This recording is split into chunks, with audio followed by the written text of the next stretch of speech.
We're live, it seems. Welcome to Brew Live Tasting number 29. So, I'm Wayne Smith, and this is Lee Grabham. So, welcome to our live audience. You've probably heard them in the background there, and welcome to our YouTube subscribers at home. Thanks for joining us. It's been just over a couple of years now, so I'd like to think we're quite good at this, but I don't really think we are. I think we just wing it and we get drunk on stream. I was about to be the first to swear, but I think we're constantly learning and we're constantly challenging ourselves. We have changed up the format this time, and we're going to be going through a few different things that you're going to see differently, which will hopefully benefit your experience at home. More on that coming shortly. Yeah, so we've had a pretty hectic week, and before we really cover all that, I'd like the audience and people at home will realise why later on to do a huge round of applause for Tony, who's sat in the corner, who's built this room for us pretty much from scratch for the last couple of weeks. We're sat in our new tasting room, and our new tasting room, you guys can only see a very small part of it right now, but we're going to switch to a few different camera angles. You can see the rest of the room soon. Oh, you've given the game away. It's really cool space we've got for live tastings or not just YouTube live, but for tastings in the centre of York now. So really excited about it, but it's been a bit hectic to get it ready on time. So Tony and the wider team have done a great job in doing so, and hopefully it'll be a great experience for you. And our intention was just to call this the Brew Your Tasting Room, but when we've walked in today, many people have said, "Oh, it's a bit like a boudoir." So Ant then suggested, "Why don't you call it the Brewdoir?" So I think that needs to be the name for this room. That has to. I'm not quite as convinced as Lee on that one, but yeah, because commercially, I want people to book this room and not think it's a brothel. So yeah, we're really pleased with the space. It looks really cool, and yeah, we might get more bookings from it. So we've got some guests join us on stream later on from Big Smokes. We'll tell you a little bit about those guys later on, and they'll introduce themselves. So we've had Jen and Nick in the house brewing a beer with us today. So again, more to come later on. And one thing for the people at home, if you get Imperial Tonkoco out the fridge now, it's a stout. It's going to taste much better once it starts to warm up. We're pretty excited about this one. I saw a few comments on our subscriber group on Facebook saying, "How come it's a funny choice for the live tasting?" We love it. That's why it's on the live tasting. We haven't brewed it for over a year. We couldn't wait to have it back, so we wanted to do it on the tasting. And spoiler, once ranked the 3rd best flavoured stout in the world on Rate Beer, so why wouldn't we be doing that? And as we've hinted to earlier on, we've got some new technology going, so Pete's really excited to be trying this out. So if we get it wrong, bear with us. But we've got multiple cameras in the room. So we've got the main camera, which you guys always see us from. And then we have an alternative camera shot of us. Which, if I do that, this is my good side, I think. Yeah. And then we also have audience cam. Ant, you're not in the way, are you?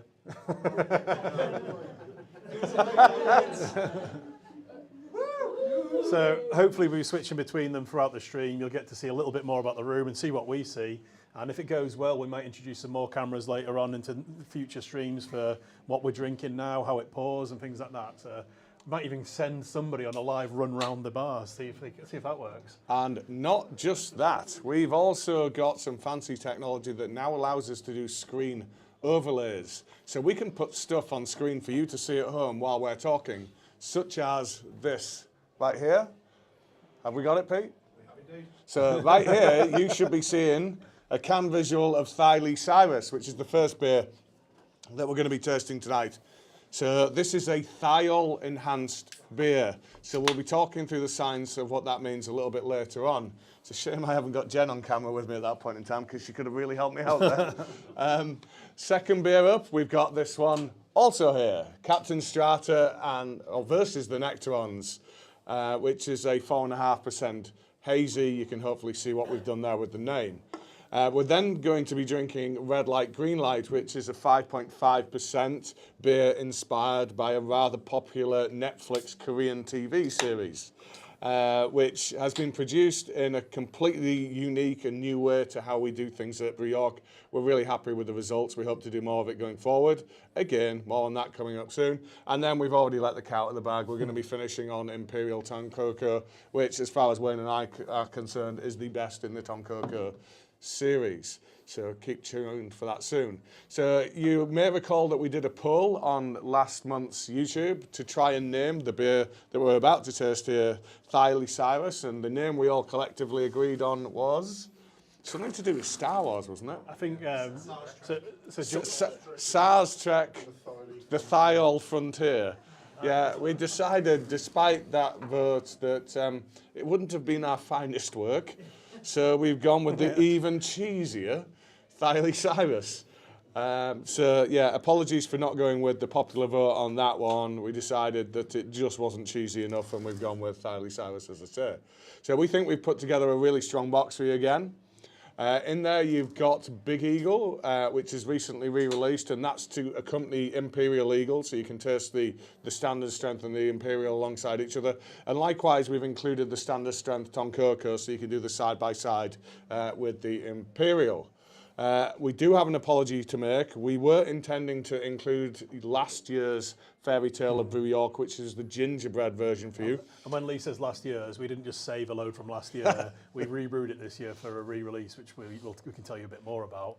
But yeah, unfortunately, we completely ran out of that beer. A few little packaging teething issues, so the yield, the volume of beer we packaged was much lower than expected. So as a last minute swap out to make sure we got you guys the boxes in time, we had to use the current 2022 version, which isn't a bad thing. It's a great beer, and a lot of people in the audience are drinking on Stout today. On cast today. So we'd already printed the accompanying magazine at this point in time, so I think you've got a little inlay that describes the recipe and details of this particular beer as the substitute. So as always, in terms of the format of what we're going to do today, we're going to be doing the 4 beers. We're going to be talking about the recipe, the concept behind the beer, the name, anything that's particularly unusual about the brewing technique, etc. And as always, we're going to be doing as many questions as we can get through. And as we always say, the more interactive we can make this session, the better it's going to be for everyone. Have we got an on-screen display we can show? So the way in which you can get your questions in is... Let's see if the technology works again. Does it now say info@brewyork.co.uk down here somewhere? So the live audience are just wondering why we just keep pointing at weird things. Just pretend we're weathermen. We're newscasters normally, but now we're weathermen. So. Brewscasters. We're brewscasters, we've just been told. So that's one way in which you can get your feedback in. Obviously, there's nobody monitoring that email right now. If you want to get your questions in this evening, the way to do that is to post them below this video. And we've got, I believe, Rachel over there monitoring what you're sending through. And providing it's clean filter. And acceptable, she will send those questions through to us in a little while, and we'll do our best, as I say, to get through as many as we can. We'll also be doing specialist subjects as we go along. We always do our highlights of the last month.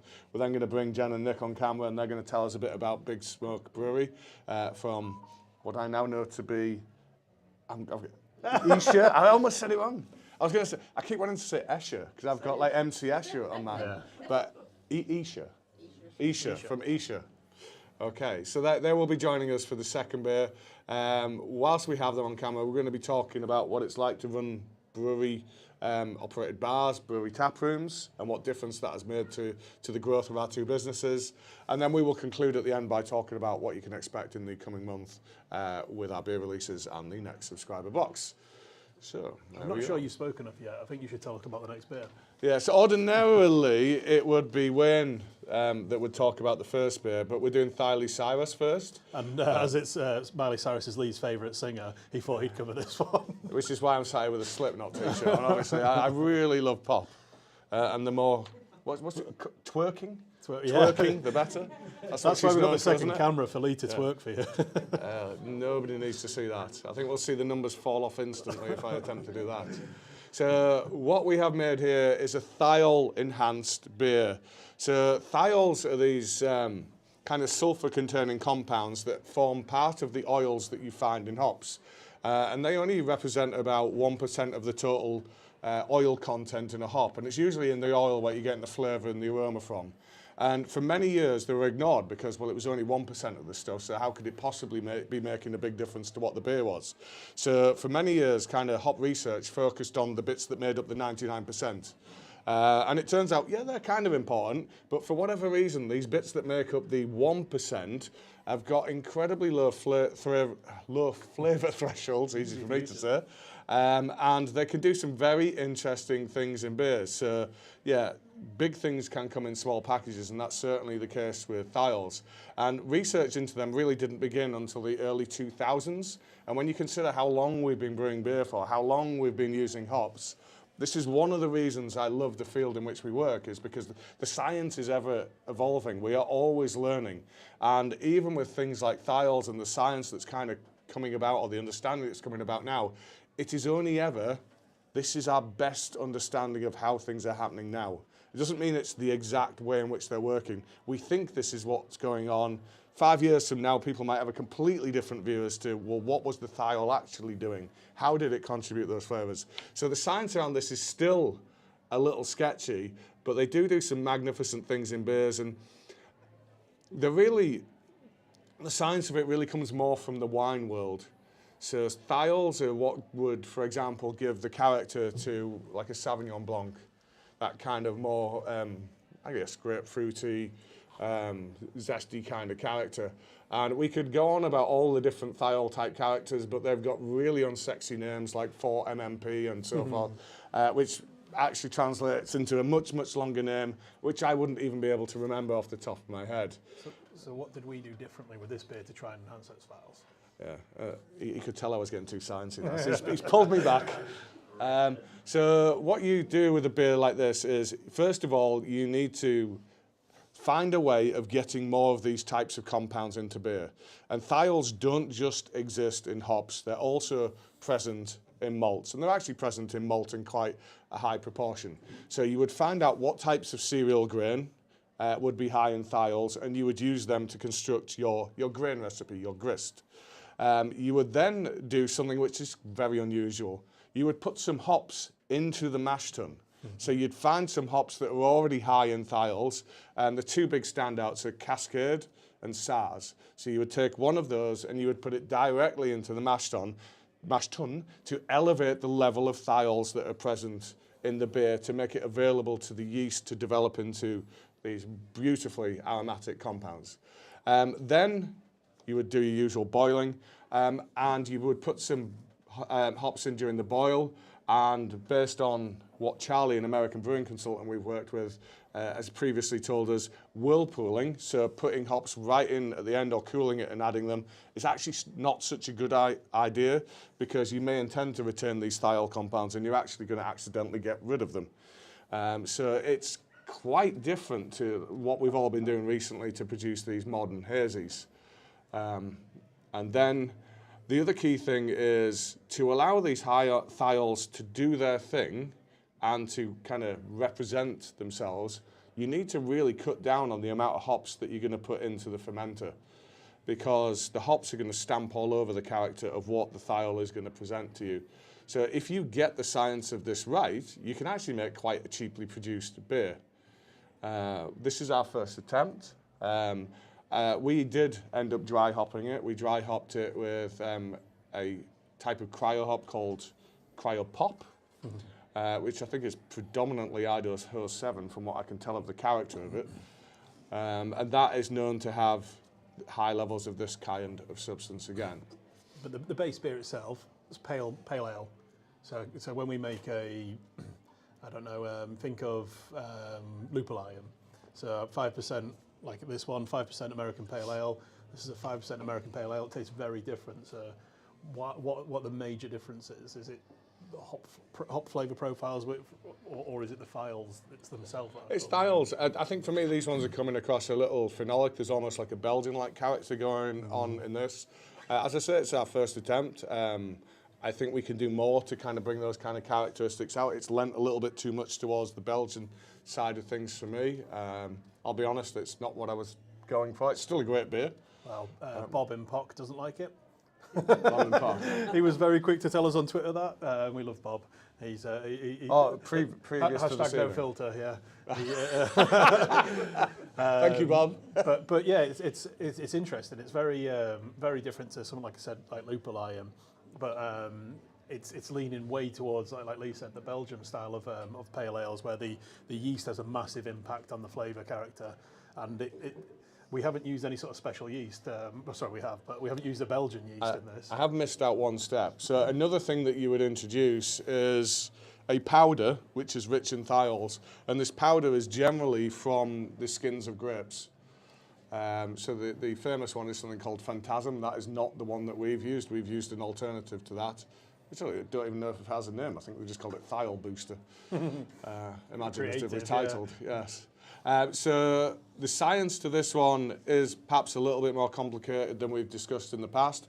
I may not have done a great job of trying to explain it. So for the first time ever, we've put an explanation on our website for this one.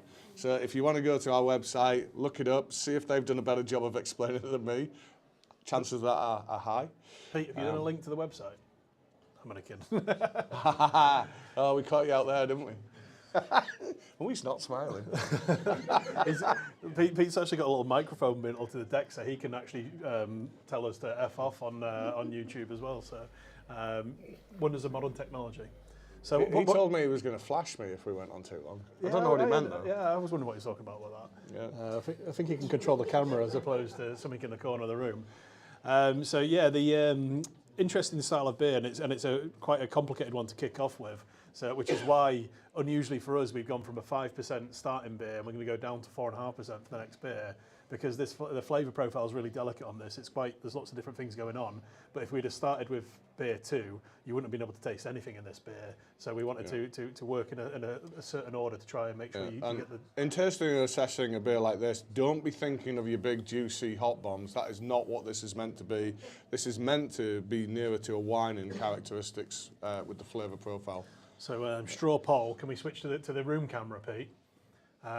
Switch to the room camera, and who likes this beer? Put your hand up. Peer pressure. I like that. No pressure at all there. Me and Lee are big guys, and you don't want to let us down. And all on camera. No, I'm pleased to hear that. I like it. It's very different to a lot of our American pale ales and that style of beer we do. But it's nice to taste the different flavour profiles coming through, and it's nice to try something different as well. We like to experiment. It's like Lee said, I think there's a few different things we're going to tweak if we do the next file beer. But yeah, it's pretty interesting, and there's a lot more we can do with the file naming convention. So please submit your file name ideas again to the questions. To info@brewyork.co.uk. See if you can beat Thiol Cyrus. I mean, we've set the bar really high for you there. Billy Ray Cyrus. No, it doesn't really work, does it? No. Oh dear. Oh dear. Right, moving on. Moving on, we always do at this point our highlights of the last month. So Wayne, on a personal level, what's been the best thing in the last month for you? So I've been pretty busy work, so I haven't got out too much, but had lots of fun at Halloween. So I went round a family house and kids' Halloween party, and that bit was fun, but also really enjoyed nipping off to the local pubs while the kids were running mayhem in the house. So that's an even bigger boost. And for me, I took a rare week off work and I went to Newcastle with my wife and her sister and brother-in-law. And we did some fantastic food up there. And because I went to university up there, I tried to Student discount? No. I don't believe in you. I don't think I'm going to qualify for that anymore. That would be a tall ask. But I decided to take them around a few of the places that I used to kind of haunt when I was up there, like the Clooney, which I know is a bar that we supply into. And that's in an area called Oosburn. It used to be called, in my day, Biker Valley. And I used to go to warehouse parties around there. Back in the day, and I took them to one of my favourite bars in the entire world, which is Trillium's Rock Bar, and they absolutely hated it. Yeah, it's very. At one Ants just asked off camera, "Are the floors still sticky?" At one point, I tried to move the chair for my wife, and I grabbed the chair and I went like that, and the carpet was coming with it. And eventually, the carpet released the chair. So yes, it has not changed. But the music is always amazing there, and I have very fond memories of it from my university years. So work-wise, what has been your highlight of the month, Wayne? A phone call from you, was it a couple of Saturdays ago? Saturday morning, switch BBC One on. Why? Switch BBC One on, and on Saturday Kitchen, they decided to pair Juice Forsyth with some food. And they didn't give us a heads up or anything, so it was just pretty cool to see the beer on BBC. And I love the fact that they advertised us as a brewery in York who've done a very heavily fruity tropical IPA, and then they go on to promote Waitrose. How they can promote Waitrose as a huge multinational brand and they can't mention Brew York is beyond me, but that's BBC for you. That was an amazing morning. I just popped into the loo. That's as much detail as we need on that. And my wife shouted me back. She said, Lee, they've just said this beer's from York. Total recall. I was okay. Oh dear. Oh dear. He's gone there. She said this beer's from York, so I came through and they said it's got mango in it, it's got pineapple, it's got passion fruit. It's like it's got to be. And then they flashed up the graphic. So yeah. So that's when I rang up Wayne and said turn the BBC on. So Juice Forsyth sales in the last 2 weeks have rocketed. It's already our biggest selling beer, but it's crazy how you underestimate how big an impact it can have, stuff like that. So all of a sudden, a lot of the places who buy our beer have decided to put Juice Forsyth on, and all of a sudden... I think last week, volumetrically, it was more than half of everything we shipped. Which is pretty cool. That's what national coverage can do for you. So my highlight of the last month work-wise, I've been cheeky and I have two, because one's a bit dull. We got a new water pipe put in, and it's made a big difference to our ability to do it. You see, Henry knows. So it's made a big difference to our general working life. We're not running out of water, things are more achievable, we can brew big brews back to back. That's as much as we need to discuss that one. So it is great for us. But the one that has really, really thrilled me is that we now sponsor York City. The South Stand is now going to be named the Brew York South Stand at the Community Stadium. And I get to as many home games as I can, so this, for me in particular, is a very, very proud moment in either my personal life or my working life to have that association with our local club. So the natural question we keep getting then is, does that mean the beer, you're going to be able to get some decent beer at the stadium? Well, let me keep working on it. I've got my follow-up meeting on Tuesday with the caterers. We are trying hard, and trust me, no one will try harder. Negotiations have been positive, but yeah, it's certainly hard work, but we'll hopefully get there. We're certainly going to get there in time for the Wrexham game, because we're going to just throw a load of free beer at that one, just to make sure that you can see our beer at the ground. But that's the attempt. So we've got a couple of questions before we go on to the next beer. I'll ask that one, because you can answer it. Who came up with the name Thiol Cyrus? And that's from Matthew. Me! There we go. And I get a free case of beer on the back of that, so woohoo! Not a question, but Craig Chester says, he thanks us for making his birthday last Friday one of the best in years. You are very welcome, Craig. Yeah, awesome. Right, go on, you do one. Will there be tasting videos of the Christmas beers? That's from Matthew. That's funny you should say that. Guess what's coming in? The same venue, same place, next Friday. We're doing our Christmas live tasting.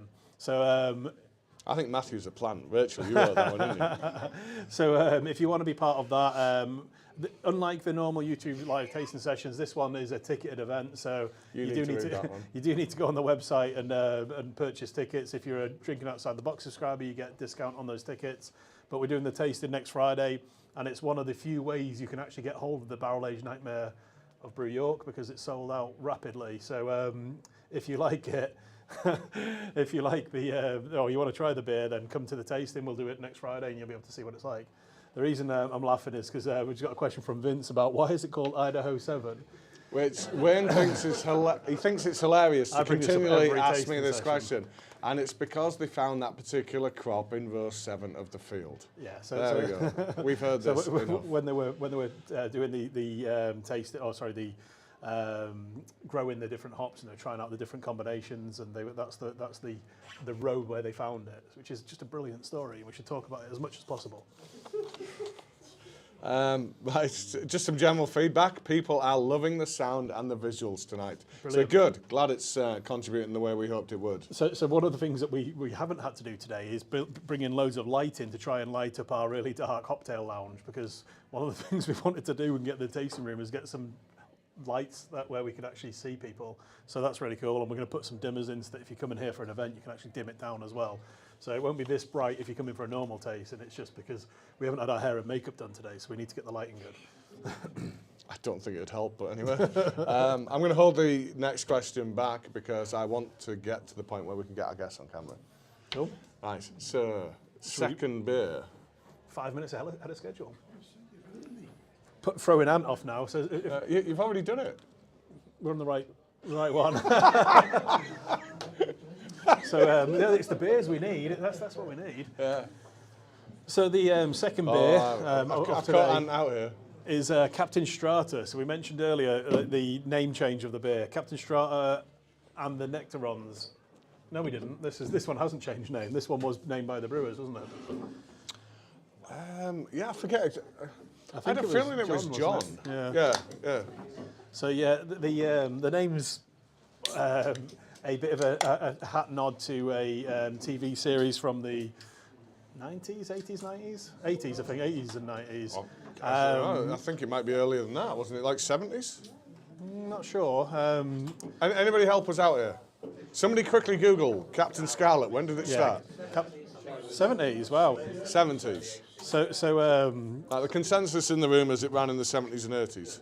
Yes? There we go. It's a bit of a personal scar for me because I remember the other puppet shows of the time from the same era. Sorry, and Terrorhawks was my nightmare of a TV show, and my parents used it to punish me if I was ever naughty. They'd sit me in the room and put Zelda from Terrorhawks on it. It'd petrify me, and I'd have to run away. I remember Terrorhawks, and I'm older. So Jerry Anderson is the producer in the studio who produced Terrorhawks, Captain Scarlet, Thunderbirds, all these different. No, it wasn't Thunderbirds. That was Stingray, and so.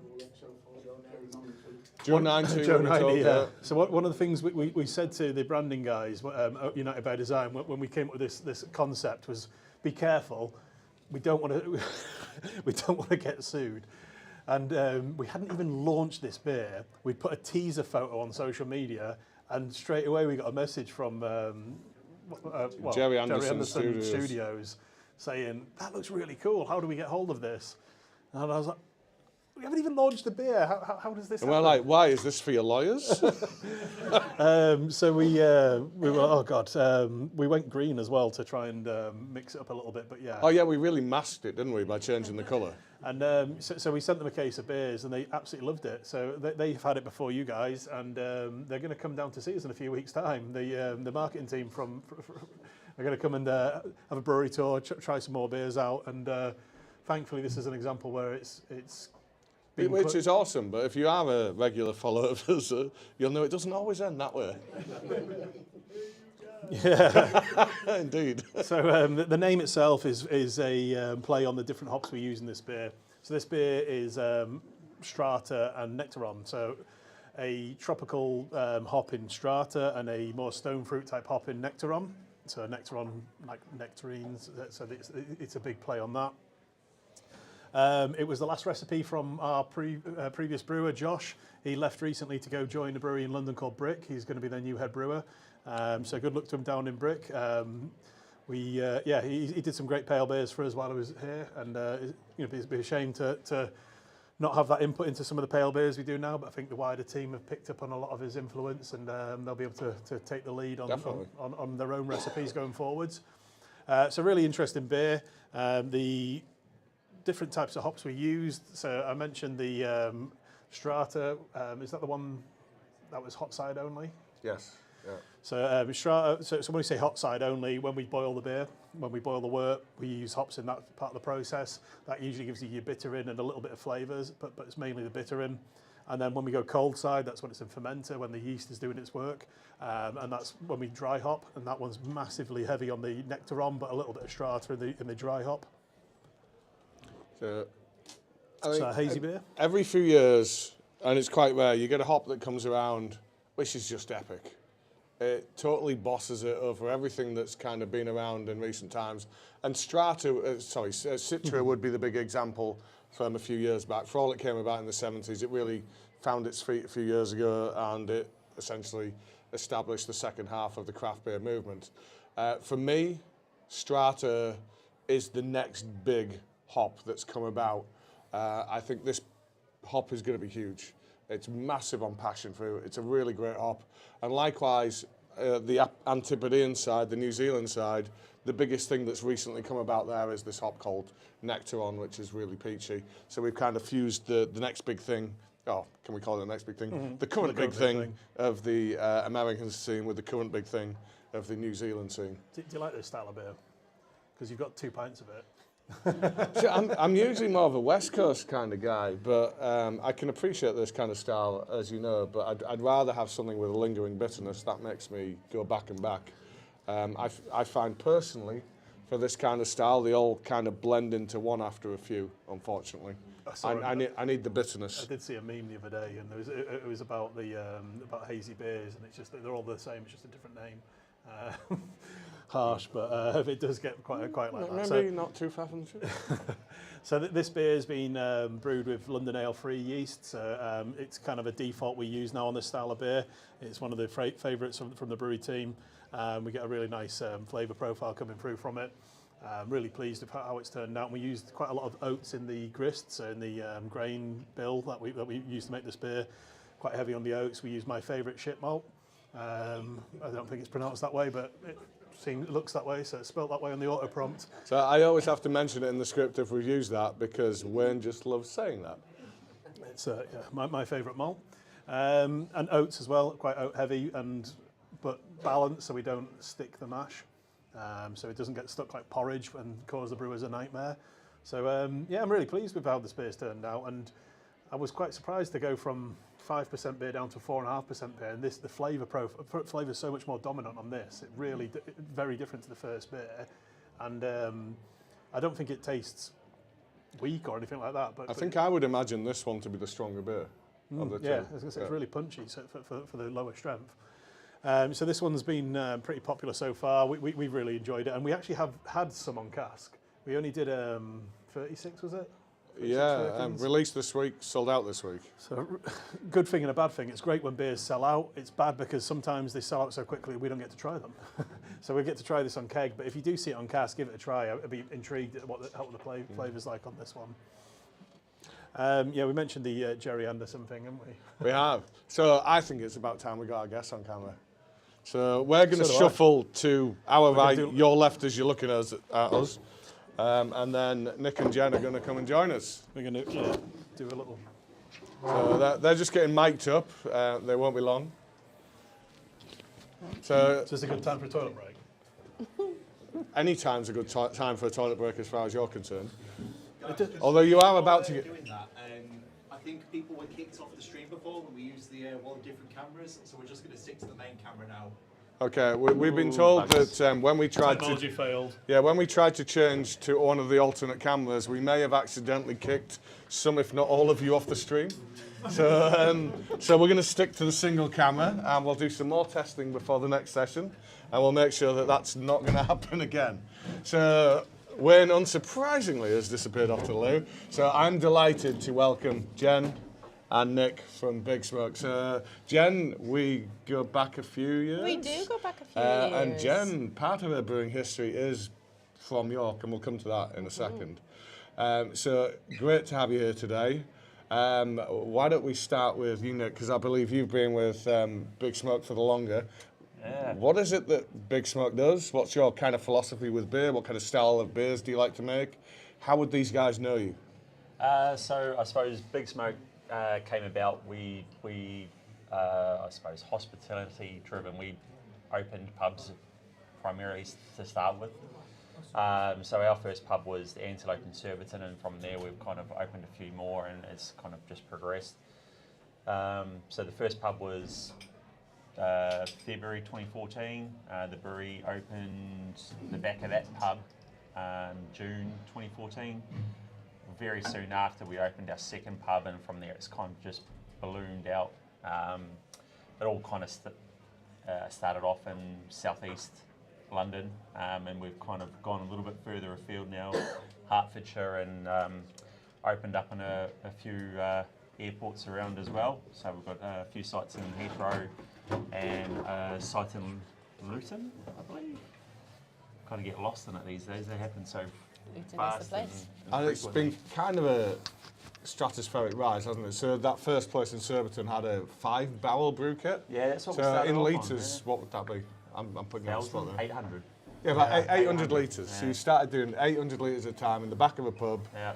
and now you've turned it into... Before that. So it was 100 litres. Me and a mate were home brewing essentially in the back of the pub. There was the old stables that they ended up getting converted. But yeah, 100 litres home brewing. Then we kind of went big to 800 litres. All to cask. All to cask. Open top fermenters and open that. top. Yep. All to that one pub. very proud, yeah. Yeah, it was quite fun and exciting at the time, and we had no idea what we were doing. We just So how we came did you- from a home brewing right, experience. Tangent. Self-taught, How do you go from being a New Zealand brewer to doing British trad beer in open top fermenters? Well, it wasn't a New Zealand home brew. I'd never brewed before. You never brewed? No. Ah. Self-taught over here off the back of my mate Pete, who is also in hospitality. Yeah, we just want to brew. Not Pete. Not that Pete. Oh, right. No, different Pete. Yeah, I want to. He's one day just said, "I'm going to start brewing." I said, "Yeah, I'll get in on that." And we made a little 50-litre home brew kit out of some of the old reclaimed kegs at the back of the pub, and yeah, went from there. Don't show the branding. Yeah. Exactly. Don't take any shots on those. But now you've got to the point, Jan, of you've got how many venues? Well, we've got quite a few pubs of our own, and we've got some that are joint venture run together with Punch Taverns. And a lot of those were opened up sort of during the pandemic. So things that... You opened pubs during Oh my the God, pandemic. can Are you you imagine? mental? Can you imagine? A lot. But a big part of the philosophy is to sort of take something that hasn't been thriving and kind of flip it. So make it modern, make it sort of more craft beer driven, more sort of food driven, and then try and sort of spin that into a new lease on life. So one person's problem's another person's opportunity. Absolutely, Yeah. absolutely. And it's a similar philosophy then with the airports. So the airports just were shuttered, they were closed, and nobody was in the airports. And No one wanted to buy into them. nobody was ready to take a punt, and we just went for it. So yeah, to be able to open up sites that had been shuttered for a while. Had a few cellar problems because things had been closed down for a while. God, And there's some of the smells on those lines. must Needed be some horrible. help. I can't believe people weren't willing to go for that, because you've got a transitory kind of consumer that wants to come in, quick pint off. Everybody wants to drink from the second they get in the place, because everybody knows, as we said earlier, the holiday starts the second you get in the airport. More specifically in Luton. Whatever the rules are about drinking, no longer apply in the airport. Yeah. 8 a.m.'s fine. Absolutely. You haven't seen airport side rent and rates. I can imagine they'd be Well. astronomical. Hence the £12 Wetherspoons breakfast, when normally you get it for £7. 12. we paid £15 when we had a Was it? Wetherspoons breakfast. There are some constraints on how much you can charge in the airport, but the main constraint is that you have to be able to turn a lot of tables quickly, and people Yeah. need their food stat so they can get away. Rapid. Yeah. And are they food-led venues, or are they totally wet venues? Do you know you can get a full English with your pint in the airport? Yeah. So Exactly and then the way it should be. they got the full menu. Absolutely. Yeah. Cool. So, Jem, why don't you tell us a bit about your history and why we're kind of aware of you because of your York heritage? Yes, well, that's true. That's true. I mean, we have known each other and been mates for a while, but I think probably we first chatted about the fact that my first brewery that I ever worked at was York Brewery, and you employ somebody who I used to work with back in the day called Alan, who Which was bizarrely a hadn't come up in a conversation until today. super blast from the past. What I remember about him is that he liked steam trains, and he used to do like hobbyist steam train stuff at the weekend. And he still does. And Yeah. I've employed him for a year. And do you know when I found that out? About 2 weeks ago. The guy is not a good talker. Yeah, no, So probably he got not. off of the steam boiler and he knew how to fix it straight away. Is that? Totally. I You know know, how he, this he works. kept coming into work with these like burns on him. I'm like, Oh, yeah. Jesus, are we going to get a claim suit? What Have have you we been done to lean this on guy? He's just that hardcore of an enthusiast. Yeah, proper train spotter. I mean, you've got the train museum, the railway museum. yeah. there in Yeah. York. My oldest boy, who's 11 now, is a big train enthusiast. And when he was younger and into Thomas the Tank Engine, we used to spend a lot of time at the Oh, museum, it's an looking amazing at the place. mallard. Oh, yeah. Oh, hell of a trip. Yeah. Absolutely. Set the first steam land speed record. You learn yeah. it all. You learn all these factoids if you You know watch a all lot of that, yeah. Thomas. And it was important to him when he was a tiny man for me to know all the facts. So I knew a lot of facts about steam trains at that time. So, Yeah, so but York. anyway, York Brewery. Yeah, yes. York was while you were doing your IB Institute of Brewers and Distillers training, Yes, and then you've got quite the CV after that point. Well, I stayed for 3 or 4 years at York, I think, and I left in 2011. And at that time, I moved to London. There was almost no brewing going on in London, but I did get lucky Hard and to work imagine. I know it was all gone at that time. And the other thing is, there was no brewers in London. Nobody lived in London who was a brewer. They'd all moved out. So little old me comes along, and there were a few cropping up. So Camden Town started. I did a stint there. I did Meantime. I did Meantime, yeah. Dark Star, which was a bit of a commute down into Sussex. And then I did Beavertown. So like a bit of the sort of craft beer revolution as it happened, I sort of was around at the right time to do And stints. that was when we met you for the first time at Indie Man when you were pouring up one of the bars for Beavertown. So myself and Lee, is it called Fangirling or Fanboy? No, we came running up. We properly You're at fanboyed your you. brewery, we've got a brewery in York. There's no way you'll even remember it meeting us then, but we properly fanboyed you at Indie Man. I've met you at so many events. I didn't know that was our first event, but I always love to bump into you guys. And then after Beavertown, was that Earth Project or was it? I started a little like charity project, and we did try to get a brewery built. There was a time where there was a parcel of land that was earmarked for like social enterprises in the Royal Docks in London, and it just went along for so many years without finally getting the green light. They never were able to build the building. We'd had like the architectural drawings done, and we'd had everything sort of the finance in place and the brew kit ready to go. But we just could never get the building built. And in the end, it was attached to Crossrail, which kind of went bankrupt and fell apart. Oh, yes. So in the end, we had to abandon it and ended up just doing collab projects where we could like donate the proceeds to a different charity here and there. So the last one we did most recently, we did a charity beer together with Big Smoke, and that was this year. But to be honest, like, you and I saw each other in Copenhagen at the People Like Us event, and that was the last thing I'd done before lockdown. Well, so. that was pretty much when lockdown just as everyone was going to. COVID, So really yeah, we kicked were off. both at a festival in Copenhagen, and the day before we were due to pour the beer, the Danish government turned around and said mass gatherings need to be limited to, I think, 1,000 people. Was it at that point in time? It was just us brewers hanging around enjoying beer together Yeah. and sanitizing our hands repeatedly. And there was like nothing, no one was at the event. The first introduction to hand sanitizer, it was crazy, wasn't it? It was just Oh my like, God. So we just keep using this in between after we've washed our hands. We use were that as well. Trying to solve the puzzle about how you sterilize glassware between drinks at a festival, and it was drama. It was drama. So I felt really sorry for those guys because obviously they did that with a good cause in mind. Absolutely, yeah. And they must have hemorrhaged money doing that as a result of that. Yeah, it was a shame, wasn't it? Wow. Yeah. No, So then you ended up, I believe, doing consultancy for gravity systems, which you then have a gravity system. Is that how your paths then crossed? Yes. Pretty much, Right. yeah. Okay. Yeah, so we will have met in, is it 2019 that your kit was first built? Yeah. Yeah. The role that I did was sort of helping clients spec the kit. So every kit was custom, and we would spec it to understand exactly what they wanted, and then obviously manufacture it, and like 6 months later come and install it. And then the commissioning phase was a big part of what I did for them. So I would help adapt the recipes to the new equipment, make sure that we were gonna, achieve the right spec of the wort that we generated on that first brew. Work out the efficiencies of the kit, that kind of thing. Yeah. So, and that was really fun, and they were just such a lovely group of people, and just so sort of like kind and generous and lovely. We stayed in touch for a long time, didn't we? did, yeah. Over the years. Yeah, keep getting you back to Alpeld and bits and pieces, didn't we? Well, as you said, it was a huge jump, right? They went from Massive quite a jump. small kit to quite a big kit. So there's a lot, not just brewing questions or puzzles to solve, but also like business and that sort of side of things. So yeah, I've loved being attached to Maybe this we business. should have had a Jen when we did our big expansion. You seem Everyone- like you're doing all right, everybody but needs maybe a there's Jen. been times. Everyone needs a Jen. Yeah, if you looked at the start and then you look now, yeah, we look like we were doing all right. That bit in between, Oh my God. not so much fun. Yeah.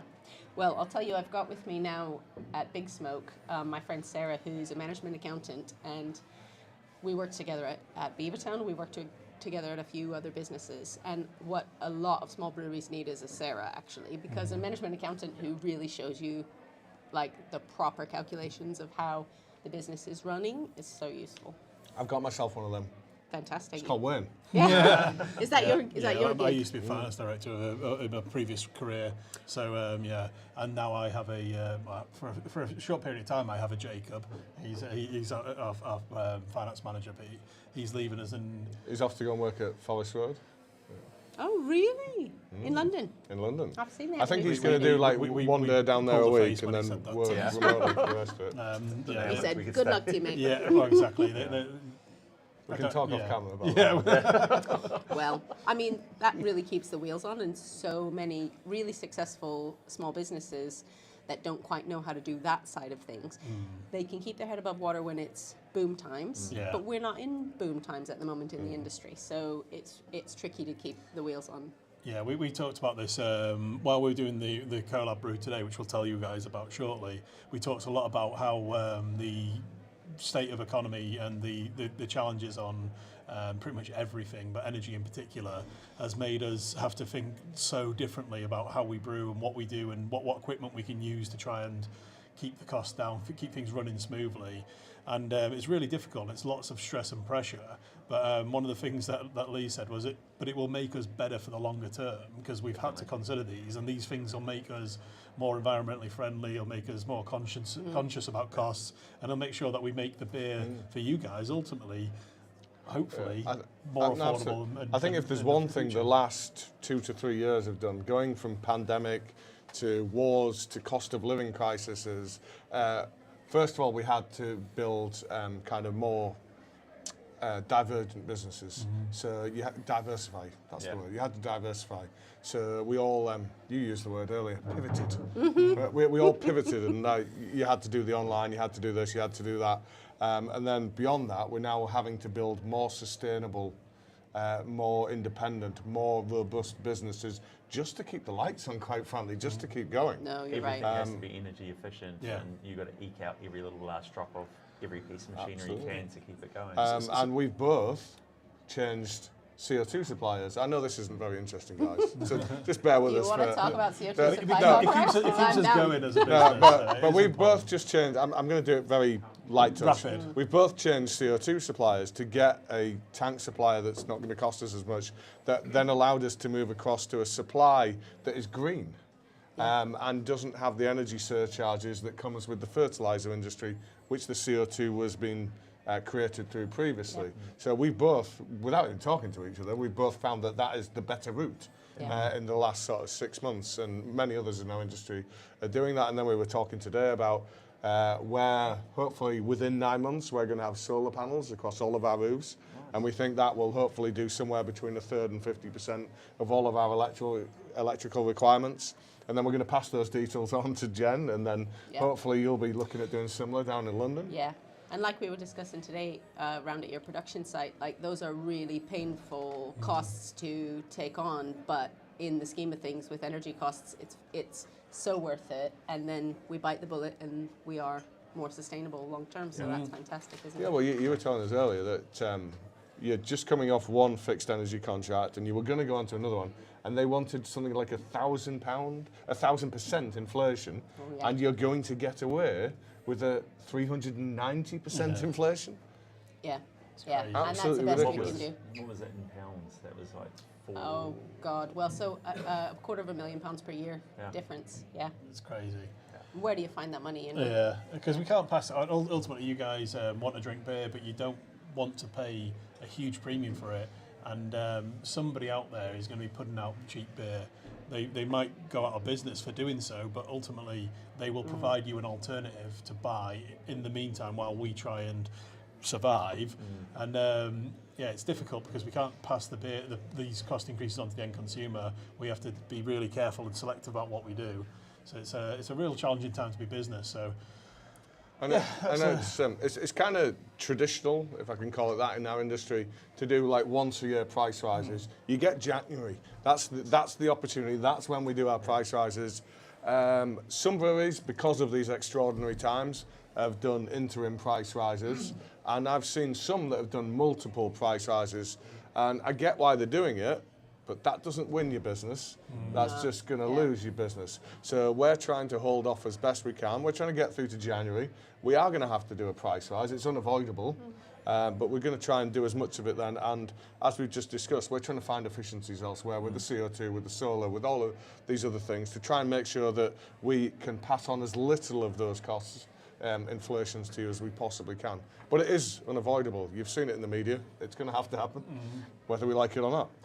So we've had quite a few questions coming in while we've been chatting. So let's switch to a few questions and see what we think of those. So interesting one there is merchandising, i.e. glassware, T-shirts, becoming an important part of the business. How about our guests answer that one first? Merch is expensive, and it's also par for the course these days. So you sort of have to support your brand out in trade with merch. And I think it has to be pretty dang good as well. You have to have something that people recognize that looks really sort of recognizable and stands out from the crowd. And like I would know your branding anywhere that I saw it, right? And I think that's really important. But you know, it is an expensive way. Exactly, it's really challenging. I got we got an email through from a new customer. So a new customer had asked us if they could buy a keg of juice for our site. Oh, wonder where you saw that. And and you're going to provide us some free glassware. We're like, well, are you going to buy more than one keg of beer for us? Oh, well, I don't see why that's relevant. I was like, well, we don't make that much money on a keg of beer, but if you commit to buy that keg of beer for a period of time, we can then afford to provide you with lots of merchandise to promote that beer. Well, these other breweries all gave me free glassware, therefore that's what I expect now from a brewery. And you're like, these other breweries are probably if you took the multinational analogy, breweries. imagine going into a burger joint and saying, I'm going to buy one burger, can I keep the plate and the cutlery afterwards? Can I get the free plate and cutlery if I buy a burger? Because that's the equivalent of what we're looking at here. Yeah, if you say, I'm going to buy 5 burgers every day for the rest of the month, maybe we let you keep the cutlery in the plate. That's what we're looking at here. And it is challenging. Can the audience take a guess how much monetary value of glassware we provided our customers this month? $3,000. Oi, cheat! It was 3.5, but yeah. And we've never really given away that much glassware before, because obviously that costs a lot of money. And normally what we do is permanent line customers, people who stock us permanently, get glassware. Yeah. No one else does, but we're trying to grow the brand, so we're trying to give more incentive to customers to buy beer, and it's great, and it's great advertisement. But where do you stop? But yeah, exactly. How How many much them to get going, and then they expect at one point at some point you're just giving beer away, and rather than selling it, because you're giving that many free things away to the customer or the landlord or whatever. So it's a fine balance. And okay, you won't know this answer then, smart ass. How many glasses do you think get stolen from our tap room on a monthly basis? Yeah. I can't remember the number, to be honest with you, but it was something like 20 cases, so that's what, 120, 240 glasses a month stolen. Wow. All that. Yeah. All the flats around York that are full of your stuff. Which Wayne, surprisingly, as the money man, tells me not to worry about. Because he's like, it's marketing. Exactly, the more people have that glass in your hand, the more they're thinking about your brand. There you go. And I obviously don't want, I'd rather people go downstairs, we don't sell them, they're not expensive, but so I'd rather people buy them. But at the same time, if you're sat at home drinking a beer from a Brew York glass, subliminal, you'll go out and hopefully buy a Brew York beer.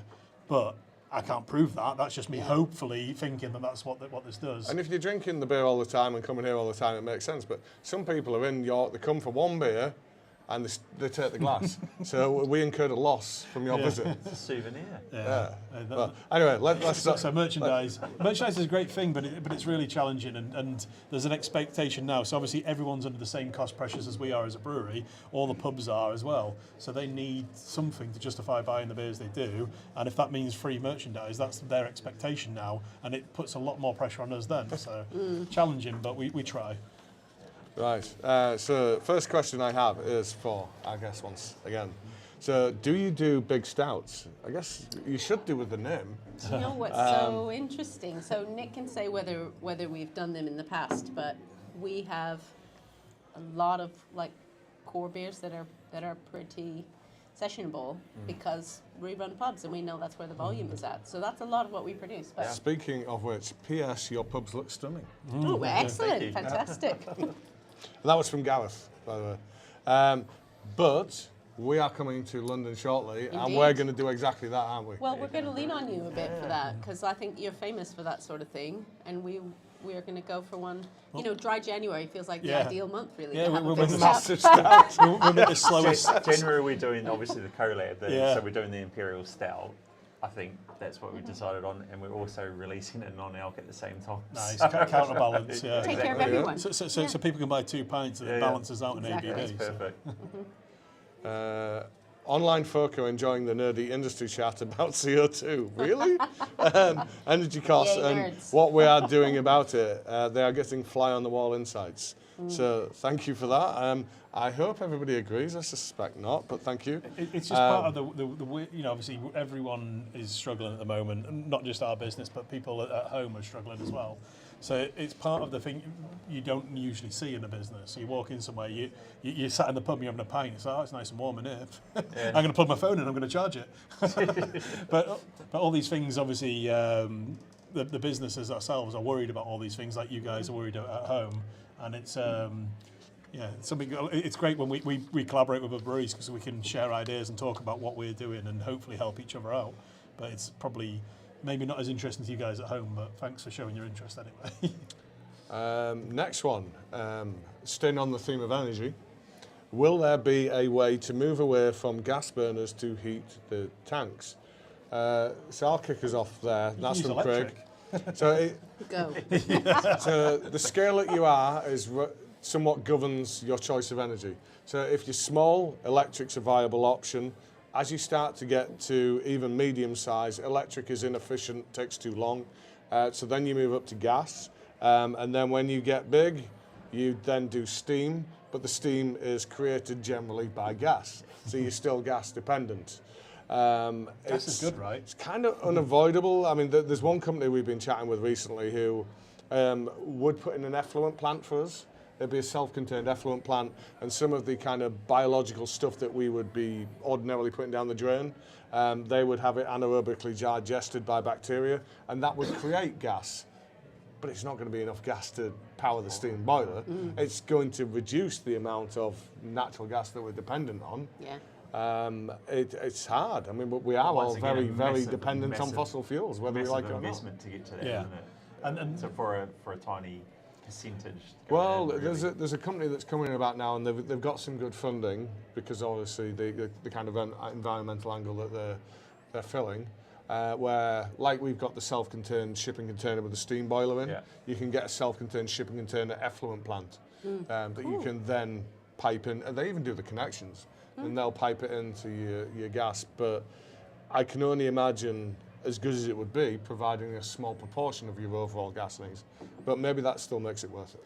So one of the things that the current crisis, things that are going wrong, are causing us or forcing us to look at is opportunities to improve our processes that had a long payback period.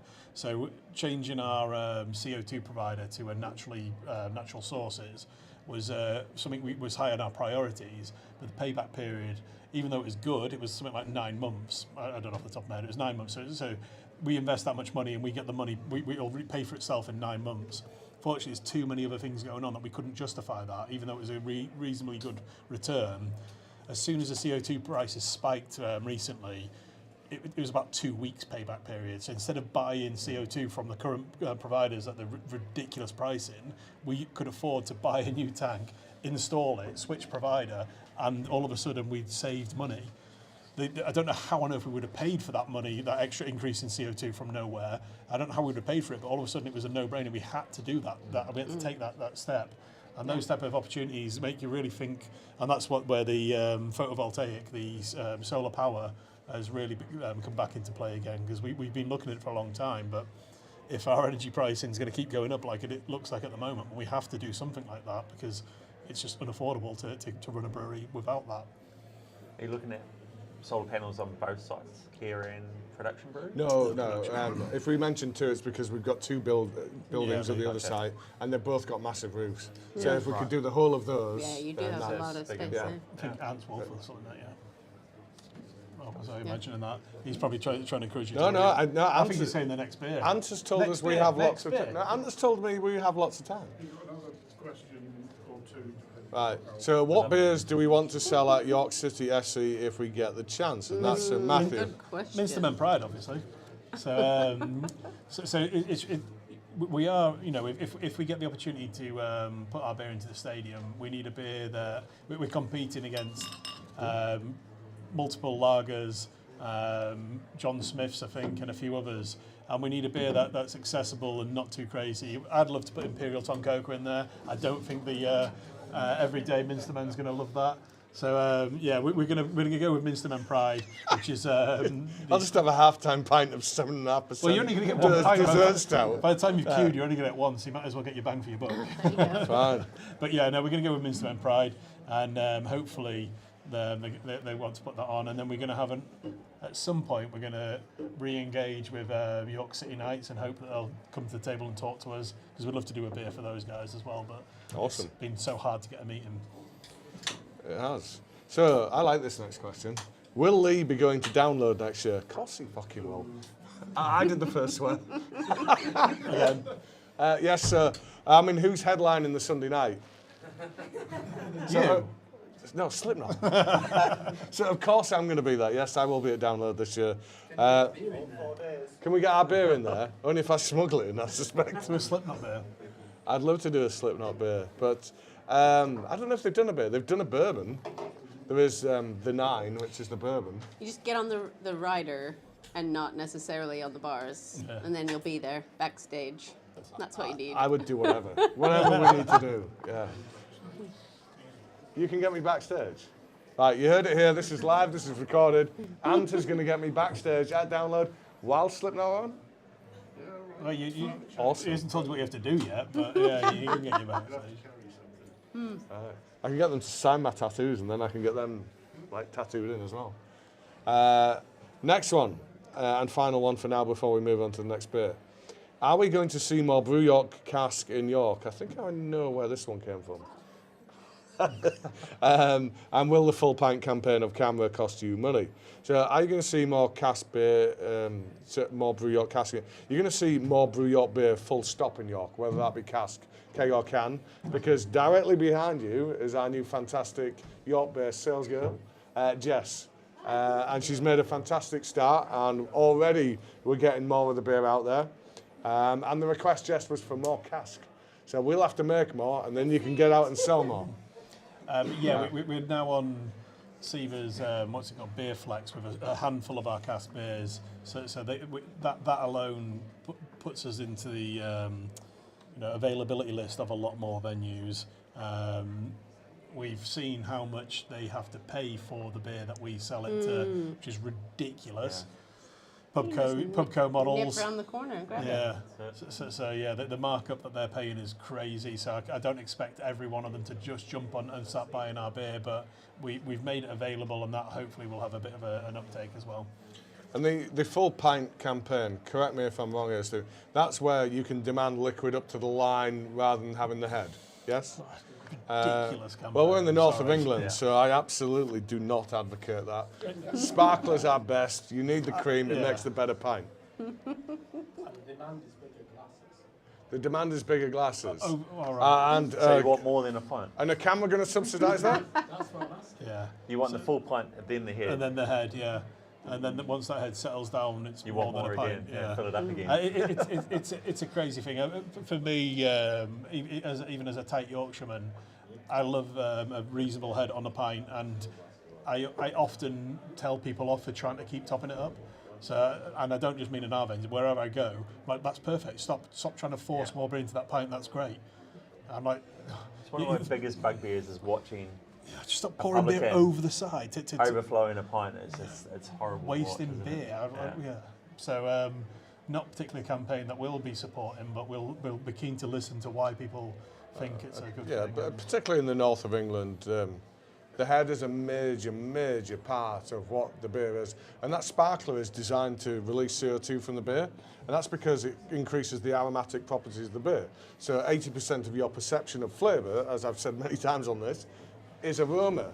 So the idea of that is to release the aroma from the beer, so you get a better experience of the beer. So if you're in London, you're drinking London Pride, whatever, that's the way you drink it. I am also a traditionalist. Yes, you should drink it that way. But I think for most beers, once you're north of Watford Gap, gotta have your sparkler. I do have a question though, right? So There you go, I've poured you a special one. Thank you. if you are sort of thinking of top ways, that can you top that up? Ways to offer the customer better value, because like in this economy, right, we do have to think about how to offer a customer better value. What sorts of things would you go to first as a way to offer the best value. Maybe free tasting sessions on YouTube. On There you go. How about that? Yeah, very good. Very good. We've been discussing at the minute whether we have to have like a value range almost, like we have to have a cheap cask pint of the month, pint of the month or whatever sort of thing. That's like the value product each time you come into the pubs.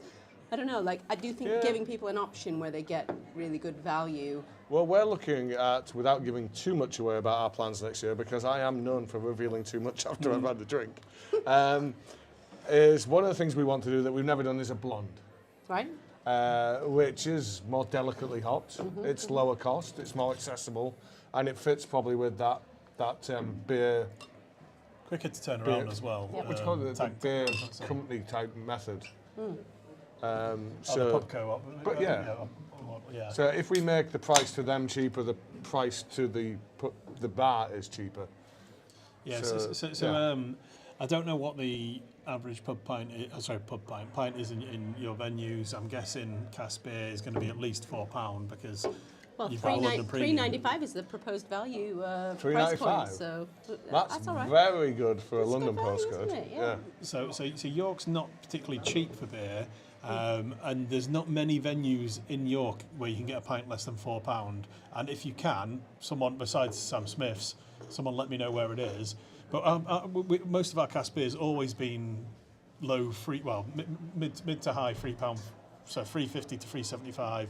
And we put it up recently, to £3.80 for our core beers. Right, okay. And there's some that go above £4, but most of the cask beer is sub £4 because of that's what people expect to pay. And even though I've just had a not so subtle prompt from Ant. We're drinking it. Maybe we should introduce it. Okay. Thank you, Ant. Well, you do that while I go for my first toilet break of the day. You're first. First, yeah. Who are you kidding? You're on camera. Oh shit! He broke the seal. He's never come back. Right. So the next beer up is called Red Light, Green Light. Everybody must get the inspiration. I think through lockdown it was the most popular must-watch TV thing, TV event. I think we call them these days, don't we? On Netflix, Squid Games. So this is Red Light, Green Light. It's a strawberry and kiwi sour.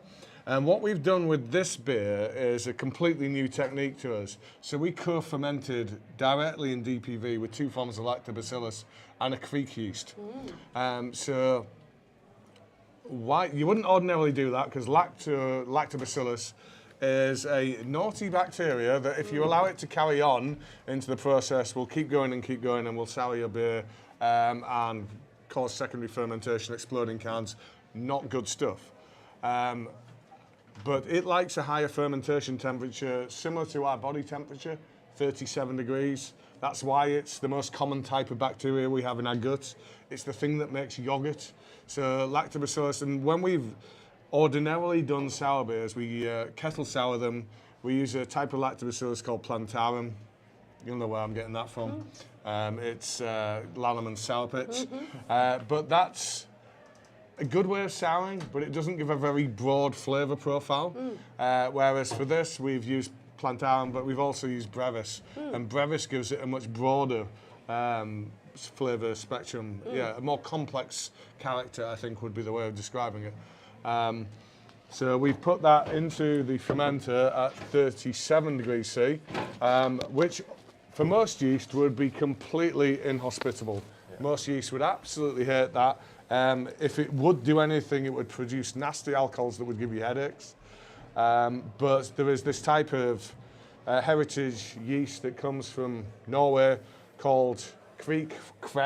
However the hell you pronounce that. Nobody seems to know. The oldie Viking yeast. The oldie Viking yeast. Seems appropriate that we should be using it then. Absolutely. So this yeast likes to be abused. It doesn't mind high temperatures. You can underpitch it, which means you can put less yeast in than you would think you should be doing. And it doesn't seem to care what the hell you do with it. It just goes, yeah, whatever. I'm going to get on. I'm going to make this alcohol. I'm going to make this great beer. So we put lactobacillus that is going to turn some of your sugars into acetic acid. It's going to make a kind of a sharpness, an acidity to the beer. And at the same time, we put in a yeast that was going to convert some of the sugars into alcohol. So they're trying to do 2 different things. And Greek yeast is known to produce very kind of fruity esters, so it's going to create a very fruity and floral character in the beer. So it's the first time we've ever done this as a co-pitch, a co-fermentation into one tank. And like I say, you wouldn't ordinarily do that because the concern is about the lactobacillus carrying on and going throughout your brewery. But this stuff that we've used is very susceptible to IBUs, bitterness in hops. So we were then just able to use some tetra hop, a concentrated hop bitterness extract to put in at the end that would then cease its activity. And then obviously, once we've got that beer out of that fermenter, our cleaning practices are a little bit more rigorous than they might be otherwise. So this is our first attempt at doing that co-ferment. I'm going to put my hands up, as we always do, completely honest and say that I don't think the strawberry flavour is coming through as pronounced as we would like it to be. This has ended up being a little bit more delicate in character, but really for us this was a proof of concept. This was about determining whether this co-ferment of these bacteria and this yeast in the fermenter would work without us from infecting the rest of our brewery. And we didn't do that, so our controls work.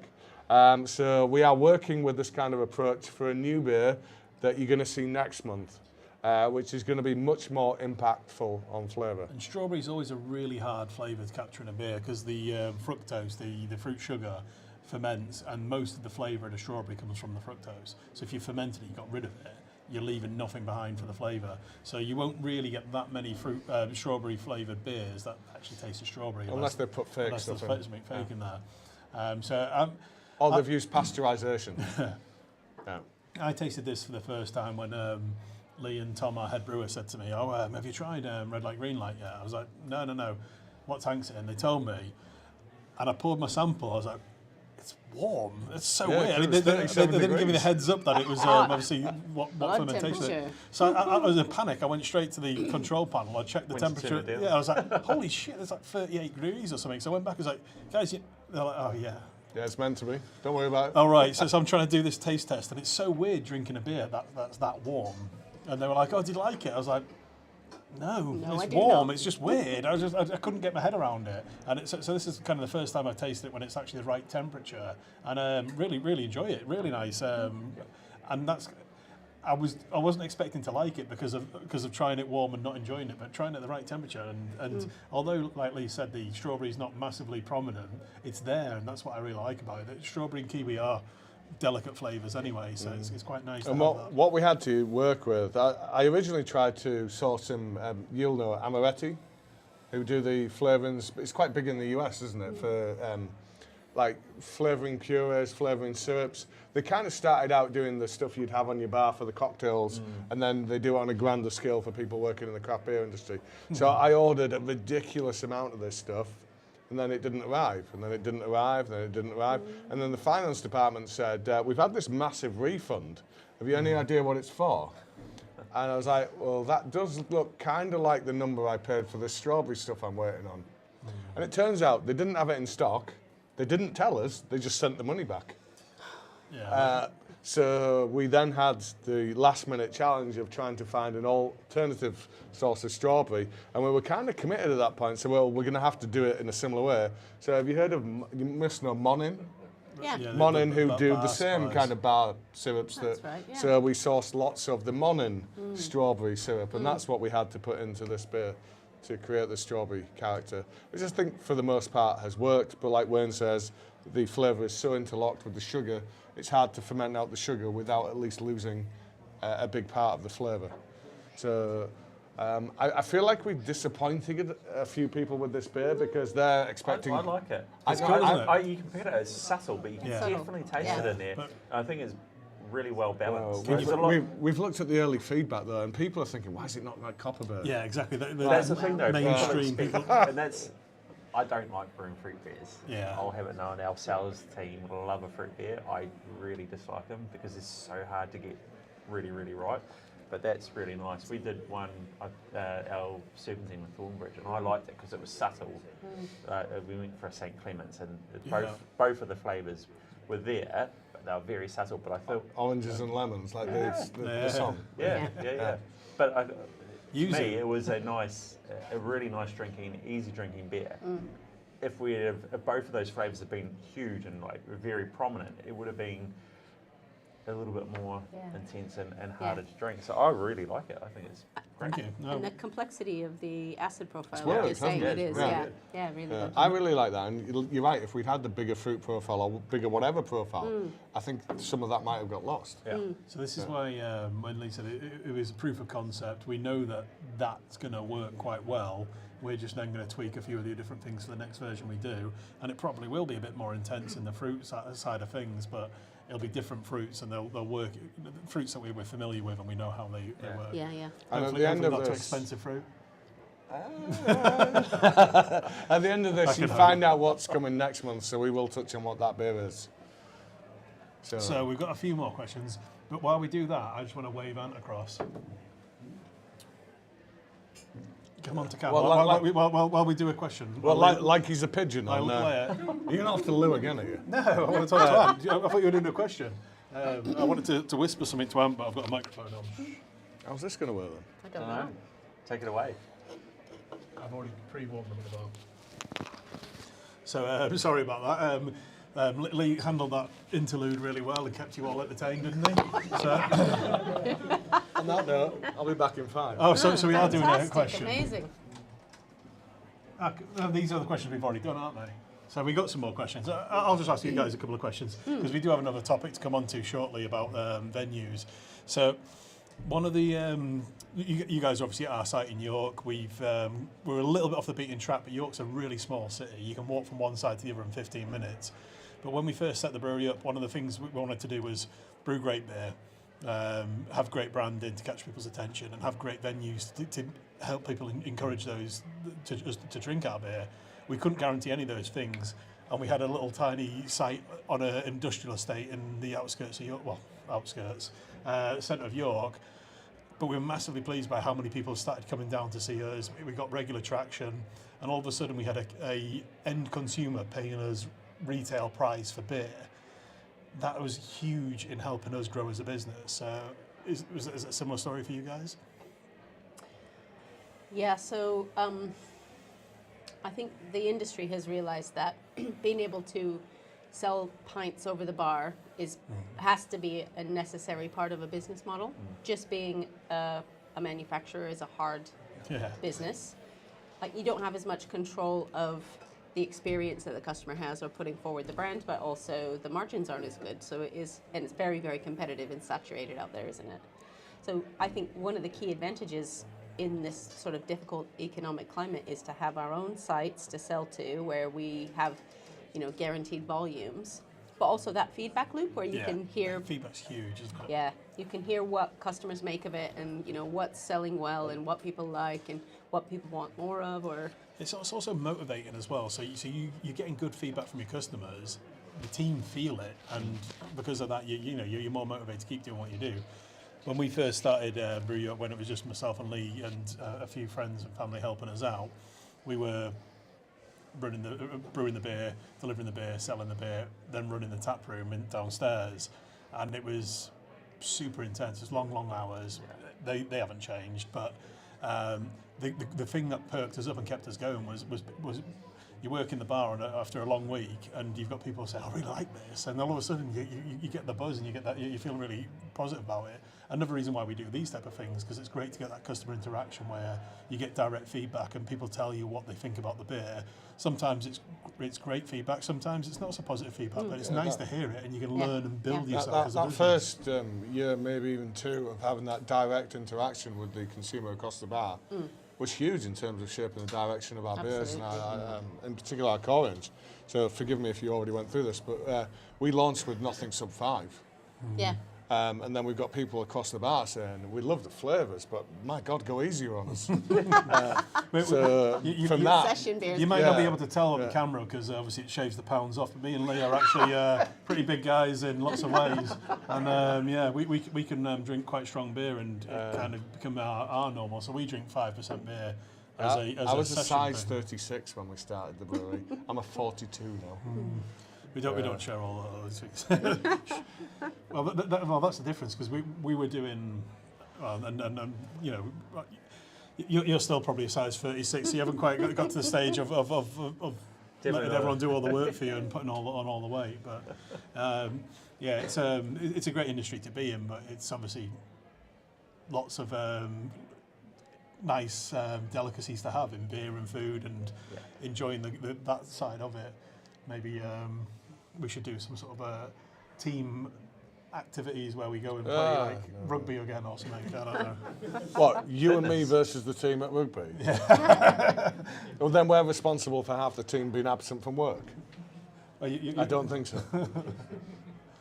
But yeah, so yeah, going back to the original bit about having What was this question? How did you get to we were leading potential on to rugby? the next topic, which was talking about having your own venues and how great it is to be able to interact with your customer, be able to sell direct to the customer, because you're cutting out a middle person. It keeps your business going, I guess.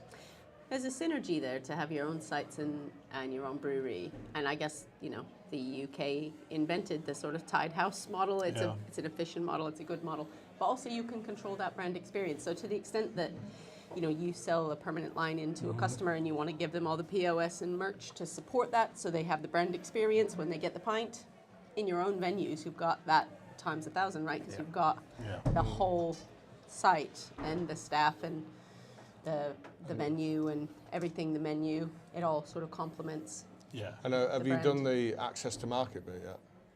No. How access to market is restricted. So in the UK, so much of the pubs are controlled by a handful of massive companies. So if you are not able to supply to those massive companies, there really is a cap on how far you can grow. True. You either supply to them or you don't. So one of your best alternatives is, if you can't get into their pubs, build your own. Yeah. And that's what you guys have done incredibly successfully, and that's what we're looking to do now. But also, there are other options out there, because you guys have done it well. So you've partnered with Punch, and you've got some venues with Punch who've helped get your brand amongst their customer base. But also, you've probably transformed their pubs to make them a lot more appealing by being part of their offering. Yeah, a little bit of that that kind of craft beer magic that big pub companies, big brewers don't know how to do. And that's why they come knocking, right? They come and say, we want to partner with you, we want to acquire you, we want to buy from you, because you're doing a thing that, even though they have brewing facilities, they have hospitality sites, but they can't quite. They've got huge pockets. They've got got deep massive pockets. team of people to come up with ideas, but they still can't quite get it right. Yeah. And then they see someone that is, essentially come from the ground up, that starts off with one site, two sites, three sites, and is doing something spectacular and has this great community feel and is bringing people in to kind of share what you're doing, and I would say millions of pounds done. I would say partly it's not just them not getting it right. I think they are underestimating the British consumer, how savvy they are. I think the average consumer these days knows what's big brand and they know what's independent. So if they just go out and acquire these kind of businesses and hope that they can be considered as craft, then it's a bit hollow. Yeah. It's hollow, and people are seeing through that. Yeah. Think of football analogy, championship manager, or what you want to call it. Where I'm going to build a team and build from scratch. I'm going to buy the best players. I'm going to make this, and it's going to win the league. Well, no, it doesn't just happen, does it? There's lots of other aspects. Blackburn did it, Chelsea did it, Man City did it. So I guess it can be done. Well, Wrexham haven't done it yet, have they? Not yet, but they'll get there, I'm sure. There's only so much you can just throw money at a project. You need lots of different aspects, and one of them is the customer interaction, one of them is the brand loyalty, and there's that part of it that you can't just buy. And the word for me is authenticity. Hometown pride is really big as well. So we have local fans who are super supportive. They wanted to put their money. So do we. Yeah. People who want to put their money into their local craft brewery when they have the chance, or during lockdown. They went out of their way to order on our website, and that's just brilliant. That was super humbling to you, to us, through that lockdown period. We've been on record a few times about this. First 2 weeks, we're like, shit, we're going to lose our business. This is like the worst thing ever. We've done so well for like 5-6 years and we're going to lose it all overnight. 2 weeks in, we're like, my God, our consumer base is loyal. we were really similar. Everybody local was just piling in and we would start to do the local deliveries and we went from thinking this is the most catastrophic thing ever to thinking, actually, we could turn this into an opportunity. Yeah. Maybe we can still do the expansion to the new site during this period that we planned to do, and we did. Pubs shut down essentially. We were like all of a sudden panic stations. What are we going to do? So we shut the production down for I think 2 days. Yeah. And Yeah, then all of similar. a sudden everything that we had in, or like for Get small into pack, small pack, yeah. all just flew off the shelf, and we're like, fuck. And you were We're saying all back, and we you brought the went from an teams 8-hour in from the day pubs to 12, come in. 14-hour days, packaged everything that was in tank. Yep. But if it was a cask, even if it was cask orientated, Bosch that went into small pack, everything went Well, in. Brew. Tanks full of of beer, that was intended So for if I may say, so to anybody who supported Big Smoke or who supported Brew York through that period, Thank you. Huge, thank you. A big thanks. Yeah. I think we've illustrated here how much that meant to us all. And we might not be here now if that was not the case. Absolutely. And one of the things we didn't necessarily have visibility of. So yeah, we see when you guys come to our tap rooms, we see the support there, and it's brilliant. But if we sell a beer to somebody else, we don't necessarily see when you guys buy it. So it was we were disconnected in that sense.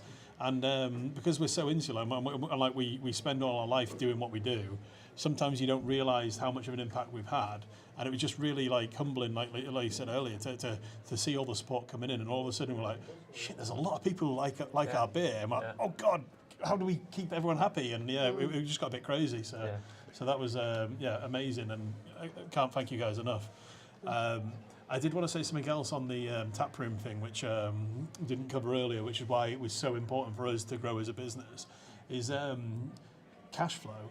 So you guys go to a pub and you pay cash for that beer there and then. The landlord then usually sits on that money for a period of time till they pay the brewery the money. So if we have our own venues, we get the cash straight away. And that's so important for a production business to have that cash flow coming in, to then give us the opportunity to invest in things and to grow and to build ourselves as a business. And most of our friends in the industry who don't have their own venues or before COVID didn't have their own way to distribute cans or small pack to people, to customers, really struggled with it. They just didn't have the cash flow to do anything. Yeah. Whereas we had a big source of cash flow from selling beer and getting the money back into the business quickly. That really helped us as a business, and thankfully that's kind of built for us as a business going forward, as we try to encourage or try and collect our cash as quickly as possible to help us grow. So we did that as the right thing to do, matter of necessity, you could call it. But then the pandemic came along and it evolved all of our businesses so much further on. So we had a website, not a great website. You have a website pre-pandemic? Yeah, but we've upgraded. Yeah. But then there were many of our friends with the businesses like Wayne's referring to where they didn't have the websites. And all of a sudden they're having to play catch up because that was their only access to market at that point in time. So it really has moved us all on. And also having cashless venues. So I'm sorry about us not accepting cash anymore. Some people complain to us about it being discriminatory, but it's just the modern way. And when we're trying to limit that kind of exchange of stuff between individuals, I can't think of a nicer way of putting that, then the cashless society is the future. And technology's moved on. So I remember when you used to go to a bar and the person in front of you was paying by card, you're like, oh, you sat there waiting because it took so long for it to be processed. Oh my God, no. But now it's Put the just pin bang, number, gone. it's so quick. And it's far quicker than actually counting cash and actually putting it in the till and doing those other things that if we switch back to a cash venue, we'd have to have more people on to be able to account for the slower service time. We'd have to pay somebody to bank our cash. We'd have to pay for insurance to keep the cash on site. There's all these extra complications. And at the end of every single shift, you have to count the cash up and make sure it all tallies back. All these things that obviously you don't really think about when you're paying card or cash. But as a business, we were so thankful to be able to get rid of that way, that part of our business, because it was such a pain. Even as simple, it's so insecure. So when you've got so many employees in your business, the more people who encounter that cash, the more risk you've got. I'm not saying that our employees are very trustworthy and all the rest of it, but you've always got that risk. Whereas if it's digital, it's card. I know there's downsides of card, but it's more secure for us as a business. So that's one of a few of the many reasons why we're card only. We've gone quite detailed on quite a few things tonight, haven't we? I think we should go back to the questions. Yeah. A bit like the topics, like who's your favourite band? Slipknot, I guess. Slipknot? Slipknot, Rammstein, probably, one of the two. Definitely Slipknot, in fact. Would you consider using non-branded beer glasses? For me, no. I think it's part of the branding, it's part of the market, it's part of the experience. I don't think it's as good an experience if you're drinking out of a generic glass. I know it makes no difference to the liquid in there, but for me, I like the experience of drinking out of the branded glass. What would you say, John? I mean, the purpose of the sort of controlling the presentation of the liquid would be wasted then, because I think what you really want to do is be able to think about everything from the thickness of the glassware, how it sort of sits on the lip and the opening so that you get the How it right channels the aroma aromatics. to the And nose, there's a lot that's sort of designed about the customer experience. It's not just the fact that it's branded. Yeah. I guess you could go and say, ask a Belgian if it's important. There you go. Yeah, exactly. So one of the things for me is if you go to another venue, and this is us probably being a bit more snobby than we should, but if you order a pint of your beer in a venue that stocks your beer regularly and they serve it in someone else's glass, it's like so you turns against what I was saying earlier about providing free glassware, but that's why if someone stocks you regularly, why you do provide free glassware, because you want your beer to be presented in the way that you'd love it to be. So it's a fine balance, but it's a bit funny when you do get your beer served in somebody else's glass. Yeah. Not sure about that. I don't know if you guys have had any drama with sourcing glass, but we have a distilling company, and the bottles themselves and the manufacture of the bottles and the accessibility of that supply to stock the distillery has been really, really tricky lately. From all the bottles for the spirits. Our spirits are produced third party. I believe he may have had some issues sourcing the bottles that we like to use. When we switched to, we used to use, and we use them again now, a UK producer for glassware. They're called Festival Glass. They're just up the road from us. I want to say Bingley, but I don't think it is. I think it's somewhere near the area. West Yorkshire, definitely. We switched to Rastal, who are a German manufacturer, producer of glassware, and the glasses are awesome. They're really cool glassware, but it took 4 months to get them to the country. Yeah, to get them It imported. then cost us an absolute fortune because of Brexit, and we were left with no glassware for so long. We're like, we can't do this again. I'd rather pay more and make sure we got reliability of supply. Exactly. So while we were waffling then, I think we've ticked over and we need to be on to the next beer. So Right, well, can we just do a few more questions before we get on to that? you can, but I'm going to drink my next beer while you do. Right, well, let's hand them over. Thank you. Fantastic. Thank So you. it's a race. So I need to probably find Ant and give him some glassware so he'll be offended. He needs to change anyway. Right, So the beer itself. Cocoa bean, I guess? let's carry on with Maybe it has questions. vanilla Choose not as to well, change but that. it's got a real vanilla vibe. Do you want to get through? So, next question I've got is, if they agreed to sell it at a decent price, would you ever sell to Wetherspoons?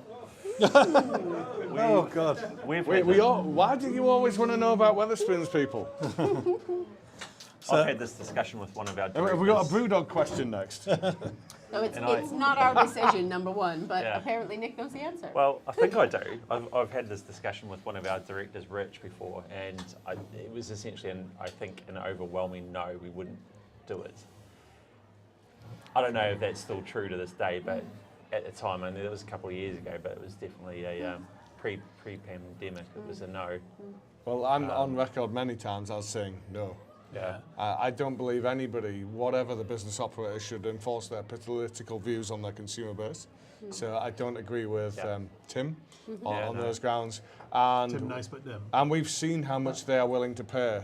And there's no point me even sending you pricing because you can't get remotely near what we would want to charge you. That's it. So I had I'm on the same page. We're not going to sell to Wetherspoons anytime that I can think of. But I did go and meet family in a small town where they live, and let's go into Wetherspoon. So we went in, and it was what's the one? Ruddles, is it? That's £1.20 or something. Or The one that defies science. Does the it one have where, alcohol in it? The one where Does you it pay duty? Yeah, How you does add up it- the ingredient cost, you add up the duty. And it's like, how are they making money? They cannot No, be making money no. on this thing. But even that, I don't want to go in there and pay such a little price for a beer because it's like, It seems wrong, doesn't it? It seems wrong to be Somebody's putting a losing. brewer through that. Yeah, like yeah, you know, yeah. you're helping that by. I don't know. So I worked backwards Personal from views. it, and I worked out that because there's so many Wetherspoons, there's like 350 plus or something like that, and if you're selling a beer at £1.60 or 70, whatever it is, you're probably going through 10 firkins per week per Wetherspoons. Yeah. So you've got 3,500 firkins a week going out. They're just a very, very trad brewery that's set up just to do that thing. And this is more than enough money to keep their business going. And I'm just like, wow, that's just crazy. But that's just working really, really hard for no money, Yeah. rather than working smarter and doing it the right way. I believe the phrase is incredibly busy idiots. Yeah, exactly. It's like, would you want to do? Yeah, and there is a way to get beer out to the mass consumer, mass market for a very, very cheap price, and that's by doing a huge, huge volume of it and not necessarily doing it that well. So yeah, it's not what we've ever considered. It's like we'd rather focus on quality and the beers we do than do stuff like And that. if I may interrupt, I've been asked for the second time tonight, or I've been prompted for the second time tonight to introduce the beer. And this one is yours, I believe. Oh yeah, what beer are we on? So Imperial Tonkoco. So Imperial Tonkoco, we might have mentioned once or twice in previous chats or conversations. We're a little bit spoiled on this side of the camera because we've got Nitro Imperial Tonkoco. Easier for me to say. So what was that? We've got the Nitro version. You guys at home have got the standard version of Imperial Tonkoco. I say standard, it's not that standard. It's 7.5% milk stout. It's probably my favourite beer we make.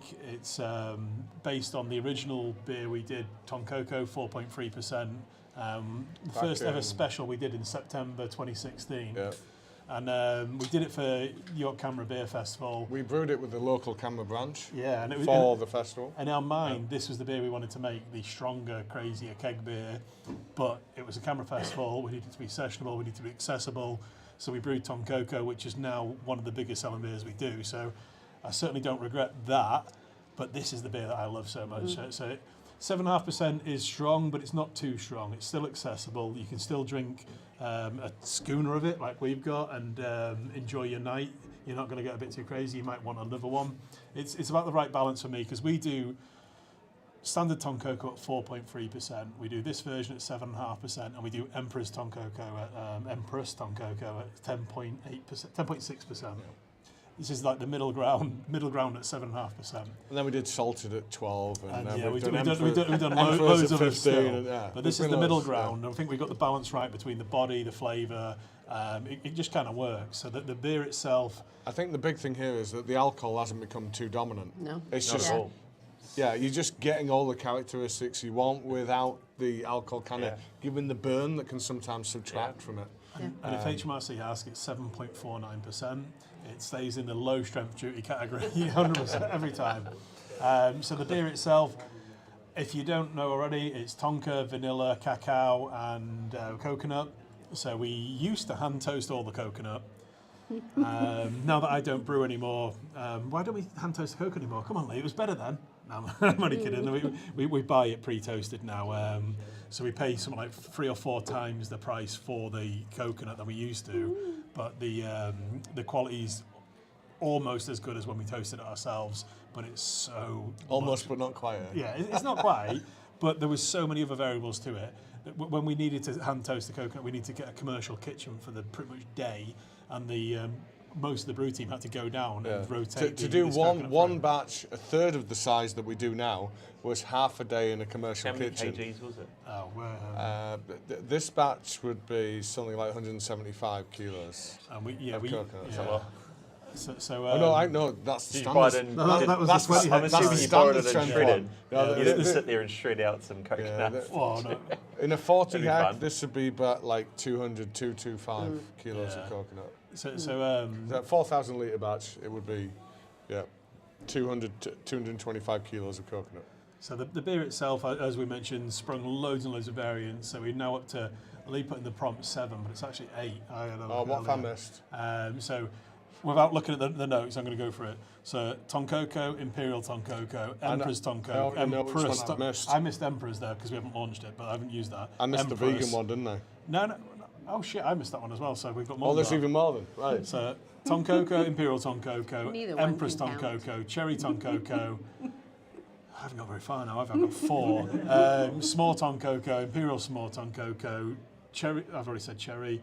Salted Caramel Tonkoko. That's 7. There's one Have more. you done tiramisu? Tiramisu. Yeah. So there's the 8, and then the 9th is Oatco, and That's then we've the got vegan one, the oat milk version. Right. barrel-aged versions of a lot of them, and then we've also got the nitro version of a lot of them. So Nice. these, family spawn of of a beers. huge Flavour range of profile-wise, 9. Nitro barrel age, yeah, I think you have to consider them something separate. I'm assuming the nitro versions are keg only.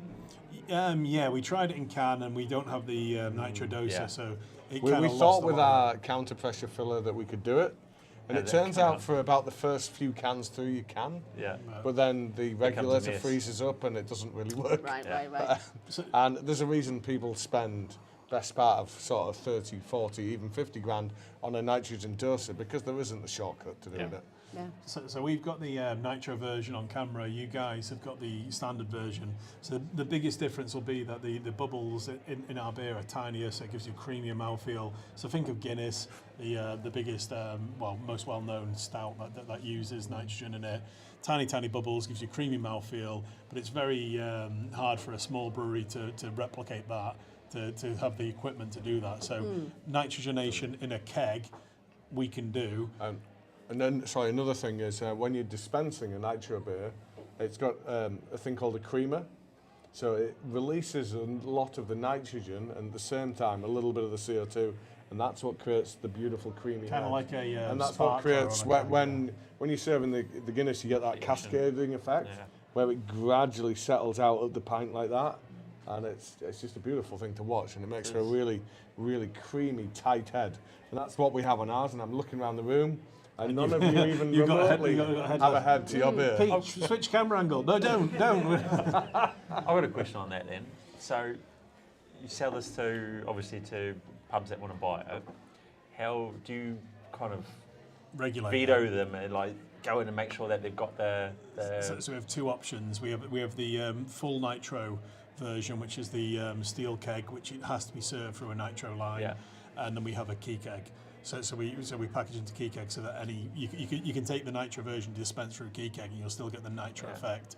So for the so it makes a big difference, yeah. doesn't it? So when you dispense keg beer, so not non-hand pull, when you dispense keg beer, which is what the equivalent of the can is, the gas that you dispense from back of house that pushes the beer into the through the spout makes a huge difference. And if you're using a steel keg, which is basically a vessel where you push the gas into the keg to push it back out again, whatever gas you put into that keg then has an impact on the beer. It So- has to broadly correspond to the gas that is dissolved in the beer. So If from- it isn't, you're going to get an exchange of gases between them until they level out. So for most beers, we use CO2 to carbonate the beer. Therefore, you can use CO2 dispense, or you can use a mixed gas, which is a cheaper way to do it, where it saves the landlord money. But if you're going to use a nitrogenated beer like Guinness or like we've done here, you need a slightly different cellar setup. You need a special line that has at least 80, it's 80-20, I can't remember off the top of my head. 70-30. So it's a much higher percentage of, but it's the other way around. It's 70% nitrogen, 30% CO2, and then that basically stops the CO2, the nitrogen from breaking out of the beer. So all these tiny bubbles we put in, we don't want them to break out before they get to your Until glass. the exact point that we want them to. Exactly. So the real dummy way to do it is to put them into the key keg, which is a bag inside a keg, so like a bag-in-box type of thing.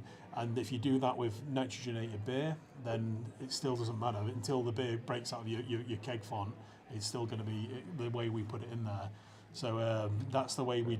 And there's no contact between your serving gas and the beer at that point in time, because all you're doing is using the gas to squeeze that bag to push the beer out. The big downside is... It doesn't. No, it doesn't change the taste. It should keep it in more of the ideal way that we wanted that beer to be. The big downside is it costs a hell of a lot more. So for one keg of beer, it probably adds £10 to the landlord, which then adds more money onto the consumer. Because of the cost now. recyclable plastic involved. So we I don't know about you guys, but we price our plastic kegs more expensive than our steel. So steel kegs can be washed, reused, and then filled again. Therefore, the cost per fill is not as high. A plastic one-way cask, we used to charge the same for everything. The costs went through the roof at the start of this year, and we passed that cost on to the landlord. If you want plastic, you have to pay a premium for the plastic now. Do you also charge a surcharge for the recycling of the plastic? And do you pick them up, or do you leave that to we do pick them up. So depending on who we've sourced our plastic kegs from, it would either be no cost to us to send them off to be recycled, or it would be £1 a unit. Yeah.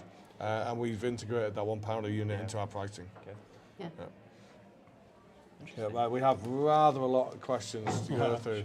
So I think given this is a beer that everybody, if you know us, you should be relatively familiar with, I think we launch straight into some questions before doing all the bits about what comes up next month. So I've got one for Jen and Nick. This is very, very leading.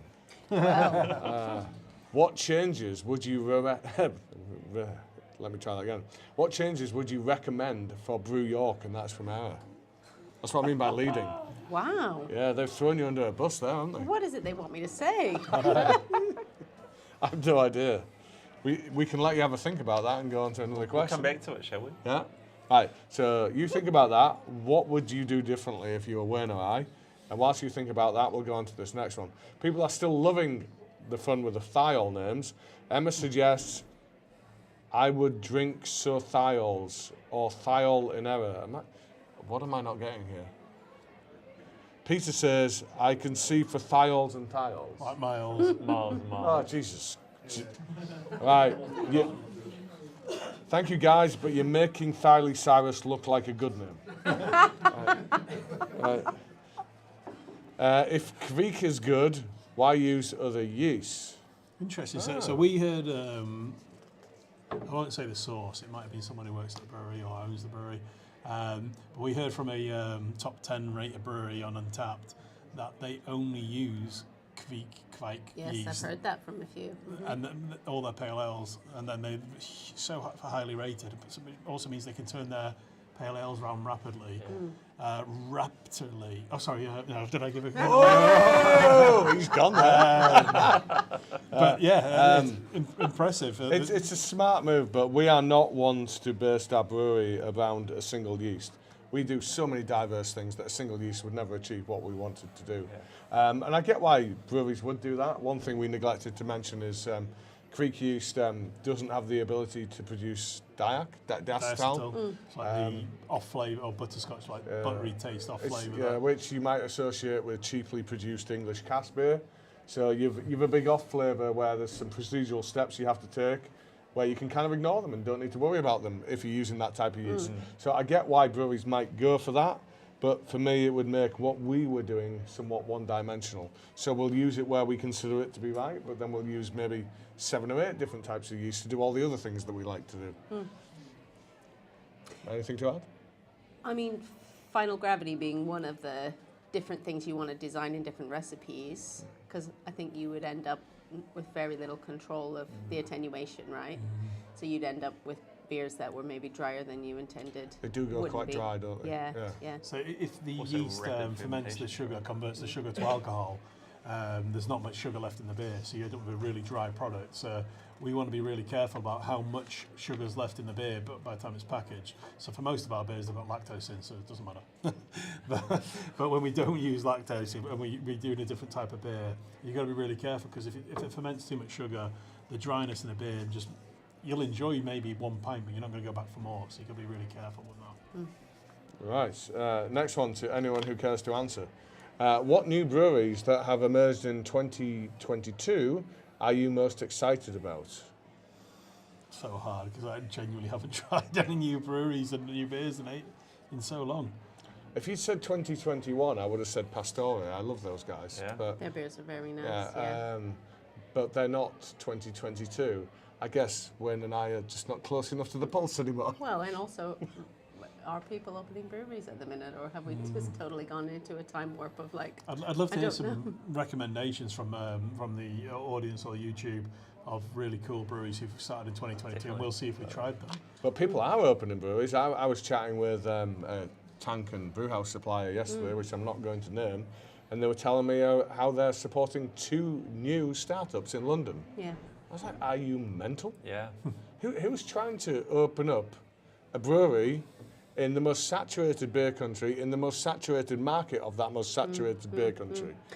But anyway, It might be okay. a good market for gobbling up defunct breweries, Yeah. and Maybe bankruptcies so. are Yeah. high. That would be a better model. But Yeah. building something new from scratch is. Yeah. Gonna be tough. Some people have very deep pockets, though. You can't account for. Rich idiots. Yeah. Okay. Finance. So I feel like we did a bad job at naming breweries that have stood out for us in 2022. If any ping in into our mind, then that will shout them out. But it hasn't been great for like I don't recall coming across loads of new breweries this year that I've got to try their beers. So I don't think they're new, but the Marakai, is that right? Is that how you Yeah. pronounce it? Yeah. They're amazing. They do some really, really cool beers. I don't know if they started this year or last year. But They were last year, but it's still very really, current, I really would cool, say. doing really Yeah. good stuff. But yeah, that's the only one that stands out to me.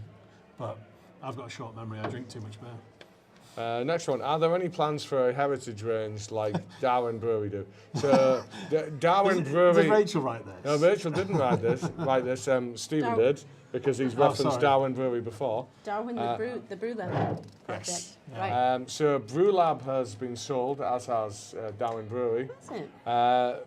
But Keith, who is the former professor there, has a really big interest in heritage-style beers and heritage-style beers. And he's got incredible brewing techs. You should see his office and see all the techs he's got there. So this genuinely hasn't been prompted, but we are looking at doing something next year. I'm not in a position to give too much away because I always get told off for sharing more than I should share. But we recognise we live and work in a very, very historic city, and it would be stupid of us to not try and lean into that a little bit more. And we will do a heritage series. We don't know what we're going to call it, but it's not going to be necessarily really old school style beers that haven't been around.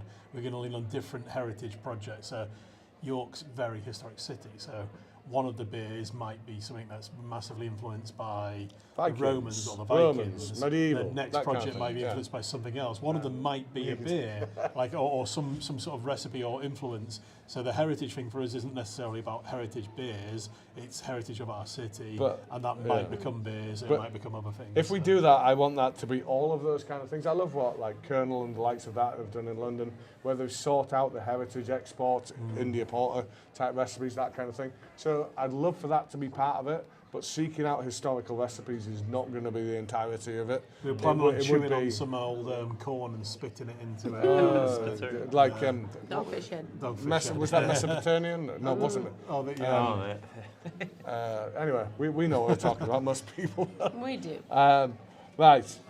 So yes, a project in development, something will come. What is the biggest distance between yourselves and the audience where you believed in a beer, but the customer didn't? So we thought we'd done We thought we'd something done really something really good, good, the customer- but the audience didn't. Well, looking at the Untapped ratings, red light, green light's one of them. I liked it. Kiwi Brown Ale for us, which is we started when we launched the brewery back in 2016. We did Kiwi, which is New Zealand hopped brown ale. I was going to say I've got a distinct memory about Kiwi brown ale, but it's probably different to what you guys are doing. Well, for us, Brown ale in New Zealand was a very regional thing. Oh, and probably a horrible thing.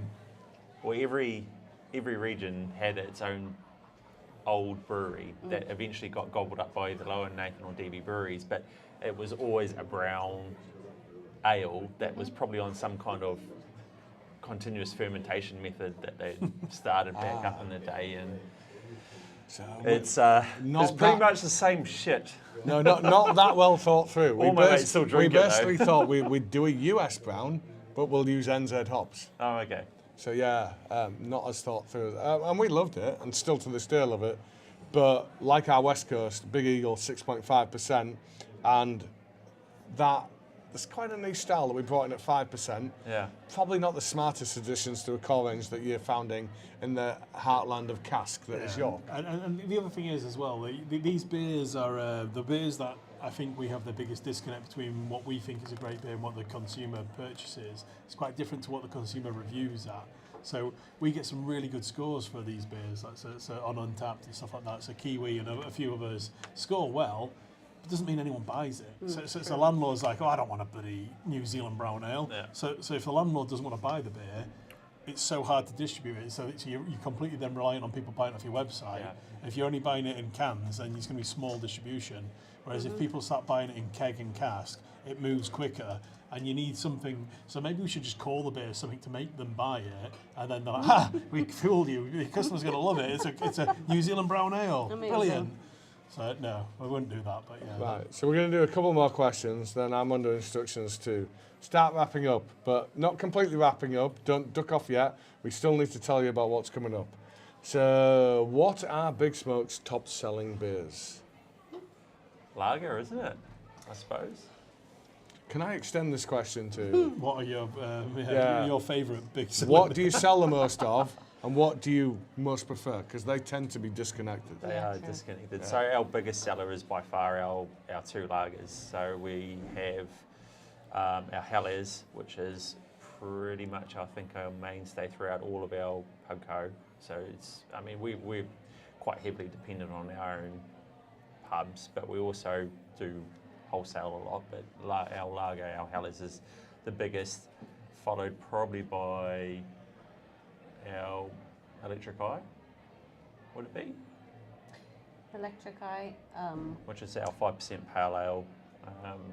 Yeah, we do. Two lagers and our Electric Eye. We do. 5%, it's too strong that. We do a good volume of sort of hazies and session IPAs and that sort of stuff, hoppy stuff.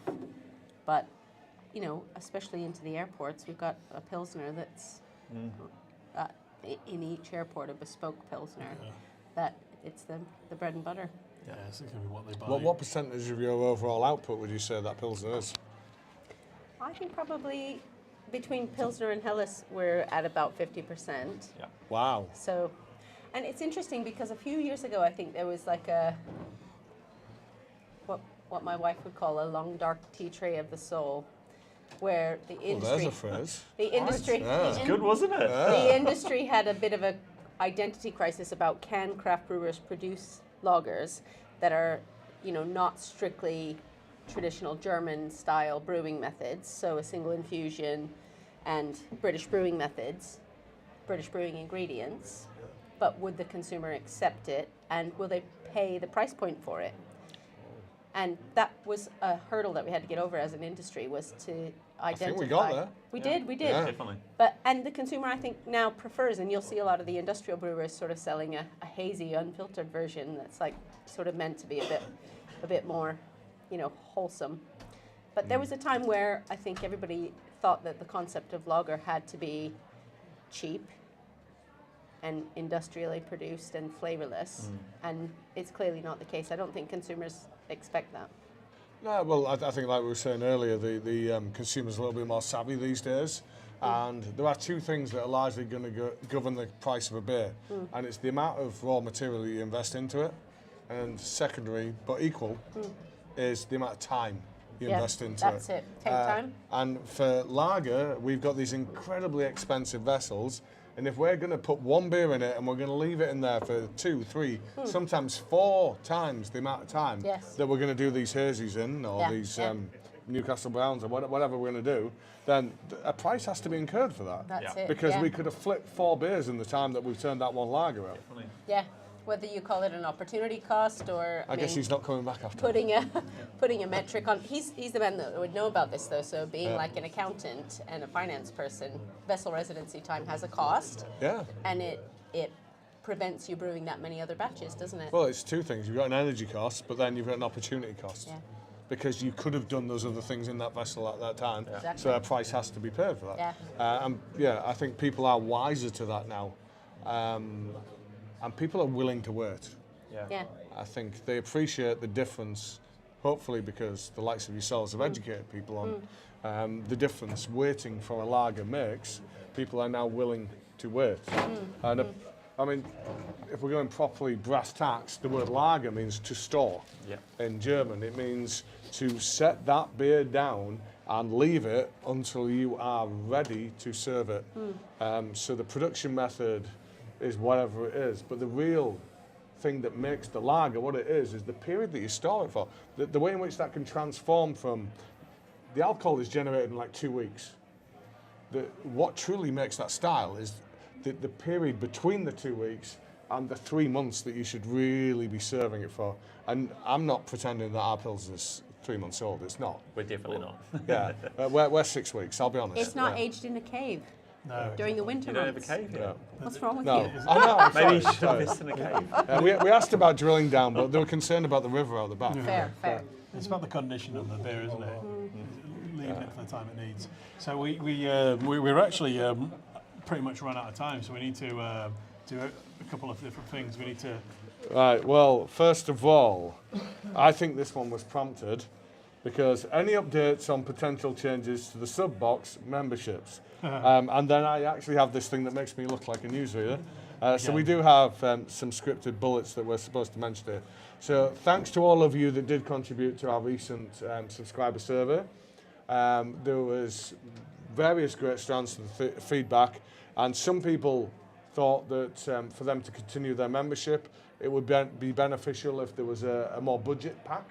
And other people thought that they wanted to get more out of the subscription service, and they wanted extra benefits, and they wanted to make sure that they got every single new beer that we made. So we have attempted to cater for that by soon introducing a 3-tier system, where you're going to pay slightly less to get fewer beers. The middle level will be where you are now, and the upper tier will be. I'm going to get this wrong. Shall I just read these bullets? Or Rachel's going to kill me. It's a more premium box. You'll have 3 different boxes. If you do nothing, you'll stay on the middle box, but your middle box will be slightly more affordable because we're going to knock £1 off it. There's going to be a few different other options as well. So the reason we're going to knock £1 off your subscription is because we are going to drop the gifts from the subscription for the day-to-day, the everyday gifts. We're going to drop them off because we're going to make the box more accessible. There's going to be a couple of other things to make it really cool as well. So, or hopefully, if you're local, a little bit more affordable as well. We're going to offer an option to collect it yourself and save on the postage, but that's only going to be available initially from Osbaldwick, from our Hamley Park venue. So we're going to give you much more details about that. But we're going to send an information pack out, which will have all this stuff. So it'll tell you exactly what we're planning on changing, how it'll affect you. But the crux is you don't need to do anything. If you don't want to do anything, your box will stay the same. It'll just be a little bit cheaper, and we're going to drop the gifts. You can still get it sent in the post. You'll still get everything else as it is now. If you want to save a bit of money and collect it yourself, if you want to save a bit of money, reduce the number of beers, or if you want to upgrade and get more premium beers and some more premium perks, there'll be those options as well. So the information will come out of next month's box. We'll send you all the information about how it's going to change and what you might want to do, and then the changes will come into effect from January 2023. Superb. I probably should have read that first before trying to communicate it. There we go. Right, so what we have coming up next time. So next YouTube, we forgot to discuss this actually, because ordinarily we did 4 beers, and because it's Christmas, I wanted to do 6 beers. What? Yeah. He probably should have discussed it. Yeah, he hasn't spoke to anyone apart from himself about this. Well, I wrote it on there, It's on the notes, mate. then I put 4/6. We might do 4, we might do 6. I think it's going to be way more entertaining if we do 6. It's Christmas, it's December. So if we do 6, this would be the 4 beers. If we only do 4, it will be the final 4 that I discuss.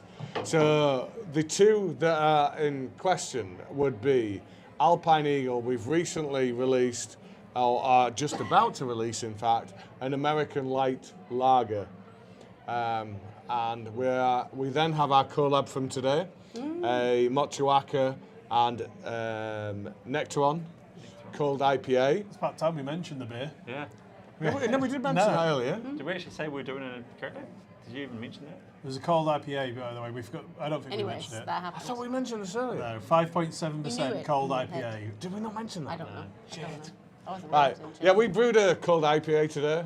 We did, because you said about hot side. You said what hops were hot side. No, I was talking about That was Captain another Strata. beer. That was another beer. That was in the Captain Strata. It was. Yeah. sound check. Anyways, So yeah, we're really organised. We're good at this. Anyway, today we brewed a beer. It was a cold IPA. It's made with Motuaka and Nectaron, so entirely New Zealand hopped. But it's a cold IPA, which is kind of modern US IPA style, which is kind of a cross between India Pale Lager and a West Coast IPA. I think that's the easiest way of Easiest describing way a to- cold yeah. IPA. And we have then brewed a series of 4 beers with 2 different Swedish breweries. No. Yeah, With Polish, one yeah. Swedish brewery and 1 Polish brewery. So we worked with, well, I say 1 Swedish brewery. This one Swedish brewery has 3 brands. So we did a berry and cherry sour with Elm 11. You're then going to be getting a rum and raisin Imperial Stout that we brewed with Nerd. So both of them are from Sweden under one umbrella called Molecules Brewing. We then did a Polish plum cake sour with Funky Fluid. And we also did a Polish coffee cake stout with Funky Fluid. So these are some seriously big, daft, stupid beers. Yeah, you want us to do We've those really- 4 plus another 2 beers on a tasting? Fucking hell. What could go wrong? Yeah. Nothing. Nothing. Can go wrong. So really big pack next So month. it's not like we're not well practiced. I know, and we've got a really cool beer release dropping next week. So the Alpine Eagle Lee mentioned that comes out next week, which probably doesn't excite you all because it's an American light lager, but we're launching at the same time as Flat Pack Fika Fuel, barrel aged. So we've got 2 different barrels, rum Rum, yeah. and Highland. Oh my God, I didn't know that. So rum and Highland whiskey. So How did you not know that? You were I haven't the tried one who any of tasted them. No, I haven't tried them. Oh no, you had to skip off when we were tasting. So Highland whiskey has is not my thing. I'm not a huge whiskey fan. Oh, you'll like this But one. whiskey barrel aged beers No. are just so good. No, the whiskey character in this beer is not prominent, but the way in which it's transformed the beer is epic. This is going to be I'm going to say it's going to be our best barrel aged release of the year. So, The Highland whiskey version. The rum version's good. The Highland whiskey version is extraordinary. so I got they a question. How often do you guys go through the barrel aging area and do sample the proper and tasting. try? So it's every few months. Not as often as the team would like us to. Yeah, we basically drill a Won't load, disappear do then. loads of tasting, and then we all independently rate them, and then work out what beer is ready and what beer is going to be ready soon. Yeah. So what we used to do with barrel aged beers is we'd set a period of time. We'd say that let's have a 12-month barrel aged stout, and in 12 months we package it. Yeah. Now we're much more specific. We do a tasting. We're like, oh, that beer's perfect. Let's not leave it in barrel any longer. Yeah. And even if we don't sell it, like this beer, we packaged it at Package it, least get it 6 out. weeks ago. Yeah, yeah. Let's package it, lock it in tight. Doesn't need any more longer, because one of the risks with barrel aging beer is if you leave it too long, you could lose everything you developed. You got to get the balance right. It's a bit risky. You could take something, you could spend 12, 18 months in a barrel, you could get a perfect beer, and then you start deteriorating. The beer starts deteriorating, and you lose what you've developed. So if you're not tasting, it regularly- We've gone off at a tangent again when we're trying to be quick Sorry. to get through the last I bit. bet. No, don't worry about it. The rum and Highland whiskey. You know when coming Pete out. was going to We flash We us? got flashed. He was going to flash us to tell us to hurry Get up. his cock out It again, just for happened. fuck's sake. Come on, Pete. Some scene. So Are we still good? Yeah. So very, very quickly, because we can put the overlay on, which gives these dates. So upcoming this things Saturday, that you need so to know about. tomorrow. Right, alternate, you do one. So tomorrow we've got York Ale Trail, the Christmas beer trail. So we've got the Christmas beers pouring in about 6 venues throughout York. Probably could have had more, but we focused on a small, tiny little footprint. So if you want to try the Christmas beers, go around these. And then next Friday, you could be back in this room with us when we sample our 4 Christmas beers. At the same time, we are also one of the launch venues for Collabogeddon, which is the multiple collab that is done by Andy from Elusive down in Reading. I think we've got something like 12 different beers, I want to say. Yeah. Is that about right? And I think we're doing something like 20% off if you buy flights of those beers. So we then got 2 weeks off where we don't do any work, so chilling out for a bit. And then Wednesday the 7th of December, we're heading down to London and we're going to brew again with these guys. And we're going to do some big stout, but we're also going to do a couple of tasting events while we're down in London. One in Hammersmith and one in... We're at Latimer's in Hammersmith, and then we're at the Old Pack Horse in Chiswick. Thursday the 8th, which happens to be my 44th birthday. I know I look a lot younger, but we're going to be at Brewers Congress when we are nominated for Brewery of the Year. So I will either be drunk because it's my birthday, or I will be drunk because we've just won a big award. Either way, I will be drunk. Yeah. And Friday the 9th of December, we're going to get the train back from London. These are going to be hungover, and we're going to do this again. We're going to do another live tasting with a very hungover, I'd say pair of us, probably not just Lee. So it's going to be fun. So final few promos that we need to do, some dates that we need to make you aware of. So there are going to be New Year's Eve parties, both here in the tap room, look on our events page on the website, but also at Handley, the new tap room we put up in Oswaldwick. In January, we were supposed to tell you this last time, and we drank rather a lot, and to be honest, we're not sure whether we did tell you this last time or not. But we are going to be doing a subscriber exclusive party here in York, in the beer hall or the tap room, at a date yet to be confirmed in January. I thought there was a question mark whether it's here or in Leeds. Oh. So either way, we're going to tell you guys all the details, but there's going to be a Christmas One way party, or another, we are looking to party. get you all together at some point in January for a Christmas party. As Wayne has highlighted there, we have some details to work out. And then the final bit, you should hopefully have all by now had a save the date thing that confirms that our 7th birthday party is going to be on the Friday the 21st and Saturday the 22nd of April. So very, very quickly then, next month, tasting, like we just said, we're going to be travelling back from London. There's going to be no guests. There's going to be 2 hungover idiots doing the talking, but you're more than welcome to join us in here again. So if anyone wants to come along, email... Please bring Red Bull. info@brewyyork.co.uk. Ticket event. Check your inboxes or go to the events section of the website. That was a hashtag that asterisk that referenced the other the bits. Christmas one, yeah, so it's slightly different. New merch on the website now. This is the marketing ploy now. New merch on the website now. And Black Friday offers coming soon. But also feedback to info@brewyyork.co.uk. So finally, I would like to thank Jen and Nick for being our guests this month. It's been amazing. Cheers. Thank you. Amazing, guys. Cheers, Steve. Thank you to our live audience. You've been awesome. I hope you've enjoyed the new room. Yeah. Thanks to our ever-patient marketing team for doing a good job of... as always, thanks to Pete, Ant and Rachel, who unfortunately has had to depart. And thank you all that have watched online. We hope to see you next time. Take it easy, guys. Cheers. Cheers. Cheers.